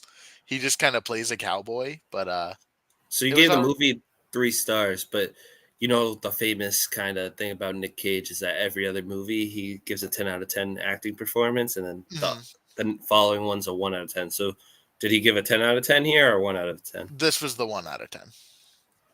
Fair enough. For Nick Cage. I think it was a Yeah, solid performance. This was a 1 out of 10 Nick Cage performance because this was right before Renfield, where he gave a fucking 40 out of yeah, 10. fair enough. Um, but yeah, so The Old Way, not a movie anybody saw, but it was all right. 81, we have Naiad. This is getting a little bit of buzz for the Oscars, maybe, for Annette Bening. I don't think she's going to get nominated. I don't think she needs to get nominated. I think Annette Bening deserves an Oscar, but I don't think this is the movie to give it to her.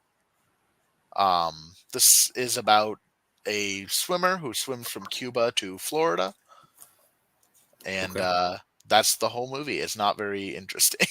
Ellen uh, DeGeneres and Oprah Winfrey. Some nice cameos. hmm Yeah, I mean, this was one of those movies that like it was clearly Oscar bait that just didn't work. Yeah, Um, and we're gonna get to a bigger one of those in a little bit, um, 2 rows from here, but we'll talk about that when we get there. At 80, we have Sick. Sick is a Peacock exclusive slasher about COVID. interesting. I'm surprised to see something with that this high up on your list. I thought this was clever and kind of fun. Um, I'm pretty harsh on slashers usually because I think you can have a great slasher like a Scream, and you can have a really bad slasher like a Winnie the Pooh, Blood and Honey. But it's kind Right. of hard to have a middling slasher. I think this was kind of a middling slasher. I think the Cool. kills here were good. I think the story here was good. I think they use COVID better than like a lot of other movies use COVID. Although I'm over seeing COVID in movies at this point. Yeah, it's gonna date them, and in 15 years, Yep. they're not gonna be rewatchable. Those, you know. Yeah. But like this was very much set in teasing COVID, people who are like really serious about COVID, but also people who don't believe in it at all. Yeah. Um, it's kind of a middle of the road, like poking funs at both sides, although definitely more on the anti-vaxxer side. Okay. Um, but yeah, it was kind of fun. I enjoyed it. It was a fine slasher. At 79, this is a personal pick. Doggone, starring Rob Lowe. Huh. And the reason I like this movie is one, it's a human spirit movie from Netflix. So again, I'm a little bit of a sucker for those. Yeah. And two, I am an animal loving 20 something who feels lost in life. And that is what, and who has a dog that he's a big fan of. And that is what the main character goes through. And Fair the enough. main character also has severe stomach problems, which I also got. Uh, so I related to this character. um, and it's a human spirit dog movie. Like there's only so much that it needs to do to get me on board. 78 is probably one of the most visually impressive movies of the year with The Creator. Gareth Edwards' first movie since Rogue One. Yeah. And it looks great. And it's one of those like futuristic AI movies that I didn't hate. um, which is rare. But it was too long. Yeah, It was I'm, 134 minutes. I'm gonna catch this one on Hulu pretty soon. I think. Yeah, like I think it's worth the watch. It's visually very impressive. John David Washington did fine in it. Um, but the Yeah, little girl was fine in it. you think this will look good on the 86 incher? I think so. Yeah, on your TV, absolutely. On my TV, nah. But yeah, if you have a big TV, I think watching this one's good. Cool. All right, 77. We got Flamin' Hot. All right, this is one I saw twice. Did you twice? Really? Yeah. So, what you had this 77? Yeah. You said Yep. okay. I had this 24 out of 30. In a year full of corporate biopics, it was the worst. Hmm. But I'd say the second and third acts were really good. The first act took forever to get through. I really did not care that much about his life story. If you're gonna give us the corporate biopic, let's see the product and how it's developed, not see the sob story, the fictional sob story about this guy who didn't actually have anything to do with the hot Cheeto. Right. I really like Tony Shalhoub in this. I'm a huge fan of him in general. I love Monk. Hmm. Yeah, I thought there was a good movie that could have been made out of this. Unfortunately, this was not it, but I didn't think it was bad either. Yeah, I think my big issue is that it's played off as fact when it's very much not. Yeah. Um, but I had fun with it, and Jesse Garcia was good, but I think they were clearly going for a Michael Pena in this role, Oh, and they definitely. They did probably not couldn't get a get him. Michael. They It were was they written were for him. Yeah. they wrote this movie for Michael Pena. Like this was the most Michael Pena that Michael Pena has not been. Like it's Yeah. but yeah, it was fine. It's definitely the worst of the corpo picks, as I've dubbed them. Yeah. Um, but yeah, 76. We have Please Don't Destroy the Treasure of Foggy Mountain. Um, this is what um fucking what's the name of the Lonely Island? Thank you. Um, Oh, the Lonely Island is what this was trying to go for. okay. They're just not nearly as funny as them. Damn. This is an adventure comedy about three friends who go on an adventure to find treasure, so they don't have to work at Conan O'Brien's sportsman shop as like outdoors Cabela's type. Yeah. Um, they're funny. The characters are fine. Conan O'Brien is hilarious as usual. Um, but it's one of those movies that I won't remember very much of. It's definitely not a pop star never stop never stopping, um, which to me is one of like the greatest comedies of the last 20 years. Oh, definitely. All right, 75. We got Mario, Below 80 for Brady, bro. below 80 for Brady. Um, Super Mario Bros. Was a good Super Mario Bros. Movie. It just wasn't a very good movie. It was pretty fun. We saw this together. We did. I enjoyed it. A lot of cool Easter eggs, cameos. I know movies shouldn't just be made up out of Easter eggs and cameos, but to be honest, Mario has been missing from the big screen. It's definitely been he's been aching for a crossover into a proper crossover into movies. Hmm. I was surprised at how well it was handled, so maybe that influenced my Especially ranking. by Illumination. Exactly, I had this at 15 out of 30. Um, I did rewatch it one time at home, and I think it's pretty good. I think Jack Black kills it here. Yes, I think Charlie Day was good. Um, hot I think take. Chris Pratt was pretty good. Chris Pratt wasn't bad. Um, I think Anya. I love Anya Taylor Joy. I don't think she was necessary here. No, I think agreed. they could have cast any voice actor and done a better Princess Peach. Yeah. I'm Keegan trying to Michael Key sucked as Toad. I'm sorry. This agreed is on that. this is the one I was talking about. I did not need Keegan Michael Key in this role. Seth Rogen was good as Donkey Kong. I think Seth Rogen would have been better if he did any voice acting. I know he said, "Look, I'm gonna just do my Seth Rogen." Fair enough. But like I would have liked to see any. Um, Fred Armisen as Cranky Kong was bad. Yeah. Um, yeah, I mean it was fine. I liked it enough. I haven't rewatched it. Maybe I would like it more. Maybe I would like it less. I just found it to be a little too Easter egg heavy. Um, but yeah, at number 74 we have The Velveteen Rabbit, which is a short film. It's only 45 minutes. Um, but I have you've read The Velveteen Rabbit, right? Yes. Yeah, I mean Absolutely. I read this book religiously as a kid. And this was just a one-to-one great adaptation of it. Oh, cool. It was sad. It was heartbreaking. The bunny that they got at the end to like play the real bunny was fucking adorable. I don't know how they found a bunny that cute. Um, but it was a good little Christmas movie, a good little sad movie, and as someone who loved the Velveteen Rabbit as a kid, it was a great one. Um, Cool. Grand Nighthawk infiltrating the KKK. Oh, This is a documentary about a undercover cop who goes into the Klan to like. starring George Stephanopoulos. Yep, that's him. I think he like voices everything. Gotcha. He's like the narrator. But yeah, so it's a cop that goes undercover into the Klan, and he um like gets interviews and stuff from the Klan and gets them in trouble and gets them arrested, which is good. Legend. Um, The one yeah, good cop. the one good cop.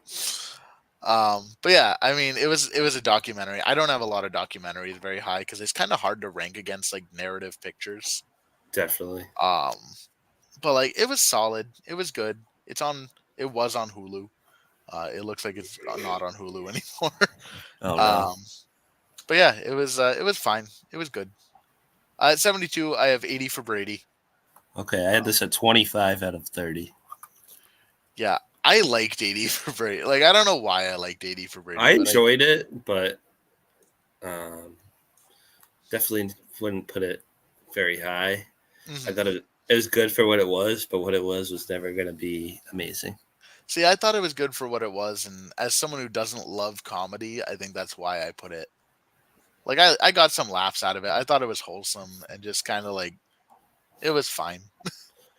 Yeah, Um, plus our 14-year-old selves would have really loved that Guy Fieri yes, yeah, cameo. high school us would have fucking died for the Guy Fieri cameo. Would have been 5 out of 5 for Guy Fieri alone. Indeed. All right, 71. You want a fucking movie that was Oscar bait that sucks? Maestro. That's what I've heard. Yeah.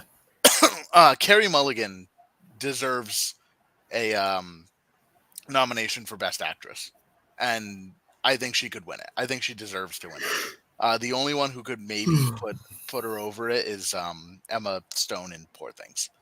Okay. Um, but Carrie Mulligan's great. Bradley Cooper is not. Bradley Cooper's doing this weird nasally voice the entire time. Well, I'm sure the Um, prosthetic yeah, nose doesn't help with that. no, and like Leonard Bernstein's an interesting character, and I Oh, don't think. Matt Bomer's in this? Yeah, How is he in this? um, he was. I barely remember him. Honestly, he wasn't in Uh, it very much. See, I'm a huge fan of his from the show White Collar. Mm. Yeah, he's not in it a whole lot. I think he's Leonard Bernstein's love interest, like other than his wife. Yeah, Um, but yeah, I mean, it was fine. It wasn't like a horrible movie. It was overly long and clearly just trying to suck the Academy off a little bit. right. They Bradley Cooper wants that Oscar. Oh, of course. But out of the Bradley Cooper performances I've seen this year, out of both of them, this is the weaker of the two. Hmm. All right, 70. We got Mithrigan. With three. Um, this one was fine. It was campy. It was funny. It was dumb. It was like everything I wanted out of Mithrigan. And I could use like 40 more of these things. 40 more? Jeez. See, this is the type of horror I have zero interest in. And that's fair. I just think it's dumb fun. Speaking of dumb fun, The Pope's Exorcist at 69, starring Russell Crowe as a priest who rolls around on a Vespa throughout all of Europe. Pretty Um, legendary. it's not scary. There's no death in this movie. It is one of the worst exorcisms I've ever seen. But Russell Crowe's just clearly having a blast in this. He's just having a lot of fun. And then at the end, they say there are 199 other serious exorcism cases. And Russell Crowe goes, "Let's go." And I want all 199 of these Pope's exorcism movies. Jeez. No, he's doing like a horrible Italian accent. It's really funny. I didn't like this movie for what the movie was. I liked it for what it wasn't trying to be. Gotcha. I just thought it was fun. On 68, we got Gran Turismo. Um, I liked it more than, or less than I hoped I did. I would. Yeah. Um, I was really excited for Gran. I don't know if you remember how excited I was for Oh, I Gran. remember. Yeah. Neil Blomkamp getting a new movie. I was excited about that. I love District 9. We were talking about Chappie.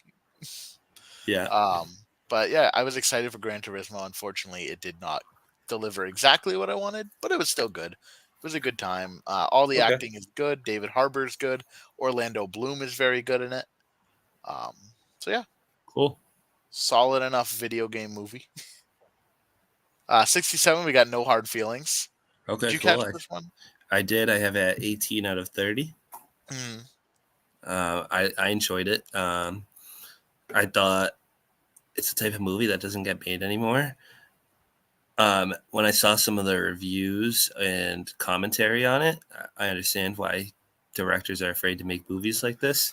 It's a mm-hmm. stupid, fun, Raunchy comedy. comedy. Yeah, it's not supposed to be a serious, social statement, but people were complaining that it's rapey for him to be 19 and not know what's going on with her and give me a break a little bit. Yeah, Don't think so hard. Laugh at the funny sex stuff.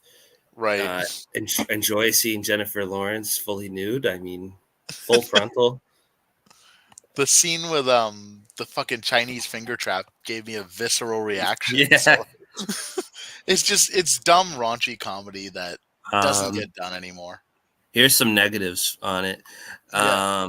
The whole her going into the trying to make younger people seem stupid when she goes into the party and they're Hmm. all got their phones out, and I just didn't think that part was very good. Yeah, it was a little old man yells at cloud of them. There was a few other moments on there too. Um, yeah, but I thought it was a pretty good movie, all things considered. Yeah. Not better than Indiana Jones, though. At 66, we got Transformers: Rise of the Beasts. Holy crap, that's pretty high. I liked this one way more than I thought I would like this one. Um, Anthony Ramos was better in this than I thought he was going to be. Not that Anthony Ramos is bad, but like I wasn't expecting to like a human character in a Transformers movie, to be honest. Yeah. Um, I wasn't expecting to like the Transformers, but I had a good time with this. I found it Wow. fun.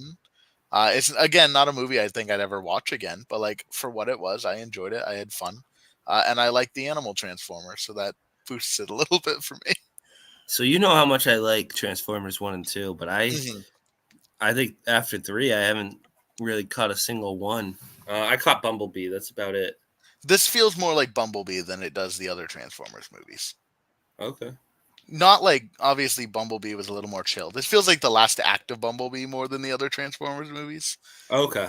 It's not as Michael Bay. Cool. All right, 65, the number one DCEU movie of the year for me, Blue Beetle. So I started Um, this and fell asleep, so I did not rank it. so I say that Blue Beetle, the worst parts are the Blue Beetle parts. I really liked the family in this movie. I thought they were great. Um, and I would have rather just a family drama with these characters. Huh. George, it's great to see George Lopez back. Haven't seen him in a while. Yeah. Um, Jolo, I'm not even gonna try to pronounce it. Um, it's nice to see him outside of Cobra Kai. Yeah. I think he's great in Cobra Kai. Oh, Um, Cobra Kai is so good. Cobra Kai's so good. But yeah, it's nice to see him outside of it and see him do some other stuff. But yeah, the worst part for the superhero stuff.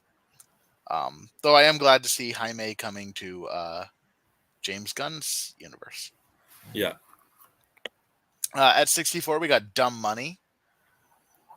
My big issue with Dumb Money is that they had too many characters and too many point of views that they could have cut out like three of them and been fine. Um, Gotcha. I would have rather had Paul Dano as like the guy doing the GameStop shit, um, and Seth Rogen as the stock traders, and I think that would have been a fine movie. But we got like a nurse. Stacked cast. It is a stacked cat. I mean, Shailene Woodley, America Ferrera, Pete Davidson, Seth Rogen, Sebastian Stan. yeah, Anthony Ramos, Nick Offerman. Nick Offerman was great in this one. Clancy Brown, Vincent D'Onofrio, right? Like there's it's a stacked Yeah. cast. Um, and the best parts are Paul Dano and Pete Davidson and Nick Offerman. I just think that like a lot of these other characters could have been cut, and it would have made the movie a little more clean and concise. Gotcha. Also, it just feels like another movie that just didn't need to exist. Like, oh, the GameStop thing happened. Like, I don't know. Yeah, I mean that's pretty recent for them to have. Right. It would have been that's a movie in like 15 years to look back on this cultural moment, but Mhm. it's still a little too new. Yeah. We got Leave the World Behind next. This is the new Netflix kind of end of the world movie. They seem to give us one every year. Yeah. Um, it was fine. It was good. Ethan Hawke is good in it. Mahershala Ali is great in it. Julia Roberts is in it. Um, Okay.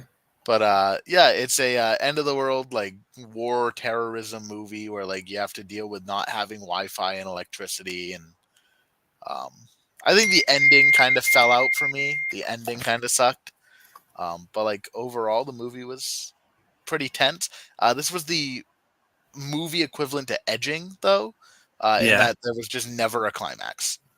It just it just never got you there. Interesting. 62, Wonka. Where'd you put Wonka? 20 out of 30. Yeah, so Wonka was fine. Uh, I only know some of the songs from it because of TikTok at this point. Just throwing those songs back in my face. Um, I thought Timothy Chalamet was better than I expected him to be in this role. Um, I thought Keegan Michael Key was definitely the best part of it. I thought Hugh Grant shouldn't have been in it, and they probably could have left the Oompa Loompas out entirely. Yeah. But I Um, thought it was pretty good.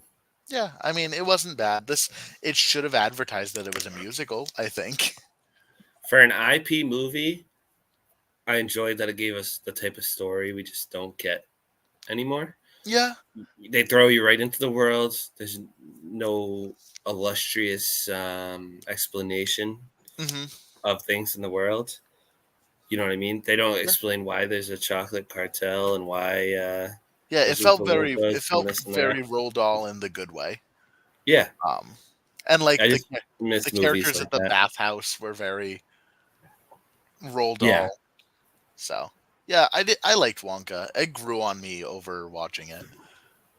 61 was The Boys in the Boat. I caught this one at a Regal Mystery movie, okay. George Clooney movie, and it was fine. It was a sports movie, and you know how I feel about sports movies. Yeah, It was predictable. It was fine. It was a movie I probably won't ever think about again. 60, another big disappointment movie for me was Chevalier. Do you remember us talking about how excited we were for Chevalier? yeah. Well, they threw the trailer in front of every movie for They about a did. year straight. They did do that. They're doing that now with fucking Kingdom of the Planet of the Apes, and I'm getting kind of tired of it. Yeah, Like I love the Planet of the Apes, and I'm very excited for it, but I'm sick of seeing it. But yeah, no, I was excited for Chevalier, and it was a fine movie. It just wasn't as good as I wanted it to be. I think Joseph, is it Baloney? I think so. I think he should have gotten like an HBO series, like a 6 episode miniseries over a movie. Yeah. His life is just so fascinating that I would have rather seen that. Right. Um, all right, 59. We have Noise. This is a movie from Mexico about human trafficking. This is the better version of Sound of Freedom. Oh, okay. Um, it's all in Spanish. It follows a mother whose daughter has been taken, and they start a coalition of moms looking for their daughters. And it was heartbreaking. It was a very difficult watch. Um, Yeah. but yeah, solid Netflix original. 58 is another documentary, Scouts Honor, the Secret Files of the Boy Scouts of America. You want to talk about a sick watch. I was just Um, about to say. So another sex trafficking one. yeah, the big theme this year. But no, this talks about how the Boy Scouts hid the sexual assaults of lots of scouts, and it was a very harrowing watch.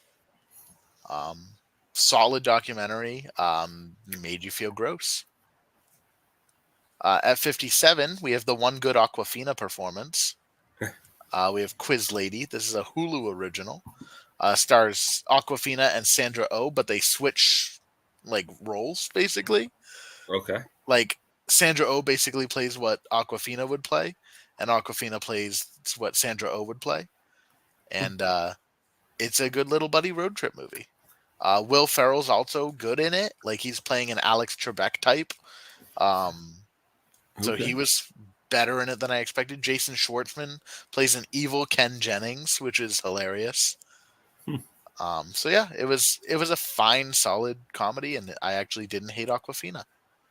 Nice. At 56, we have a guilty pleasure for me. It's Haunted Mansion. You know me in the theme parks. Yeah. I fucking love the Haunted Mansion ride. It's probably in my top four, and I like the entire cast here too. I mean, Rosario Dawson, Lakeith Stanfield, no right to be as good as he was in this movie. Like even if you don't like the Haunted Mansion movie, which I get it if people don't, Lakeith Stanfield was fucking amazing in it. Owen Wilson, he plays Owen Wilson, but I love him. Tiffany Wow. Haddish plays Tiffany Haddish. Danny DeVito plays Danny DeVito. Jamie Lee Curtis plays Jamie Lee Curtis.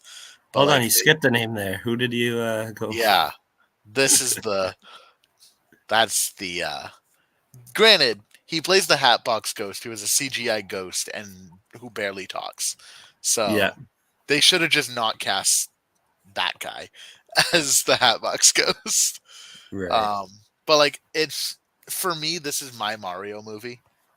It's Fair just enough. crammed full of like Easter eggs and nostalgia, so I enjoyed it quite a bit. Cool. At 55, we have Sisu. This is another just guy kills Nazis movie. Awesome. So that's all I got to say about it. Just give me more movies where guys kill Nazis. 54 is Scream 6. I am a big Scream fan. I did a special binge through all of 6 Scream movies this year. And this is maybe not the best Scream movie, probably like number 2 or 3. Yeah. But it's got Jenna Ortega in it. She does good. And unfortunately, it's probably going to be the last Scream movie because, Yeah. yeah, you've probably seen what's happening with, Unfortunately. Yeah. yeah. But yeah, so it's unfortunate, but I think if this is the final Scream movie, at least for a while, I think it went out on a good note. Cool. 53, we have Bruiser. I'm going to be honest, I don't remember a whole lot of what happened in this movie, but I do remember Trevante Rhodes fucking killing it. Um, and the lighting in this movie was absolutely gorgeous. Like this might be the best lit movie of the entire year. Oh, And cool. it's all about toxic masculinity and stuff. So Right. 52, we have Rustin. Coleman Domingo does good here, but it is not his best performance of the year. He plays Bayard Rustin, who is a civil rights activist who Yeah, helped create the this March on Washington, and I think it was good. I think he was good here. I think the performance was good. Um, it wasn't everything that I wanted it to be, but it was fine. cool. Another one of those like Oscar bait movies. So we're coming up on 50. Do you want to? Do we want to save this for part two? Well, let's do 51, and then we'll do a top Yeah. 50 as part two. Okay. So we're gonna do for our final one of this part. We have the Hunger Games: The Ballad of Songbirds and Snakes. I don't love the Hunger Games movies. Like Neither do I. they're not movies that I really enjoyed. So I was pleasantly surprised by this movie. I Cool. do think it goes too long. I think the third act was mostly uninteresting and probably should have been split into two movies. Huh. Um, but I think the first two acts were really solid here. I think Jason Schwartzman steals the show. I think Peter Dinklage does, and I think Viola Davis absolutely kills it here too. Sweet. Um, so yeah, that is my top, or that is up to 51 out of 169. We will come back for a part two where we cover the top 50 at another point in time. Um, Yes, but yeah, indeed. thanks everyone for watching. Tiki, I know you've been in the audience the whole time. Thank you for watching. Um, Thank you. Thanks for having me, Kobe. yeah, and we will do the top 50 at another point. Hope you guys all have a good night, and we'll see you later. Have a good night.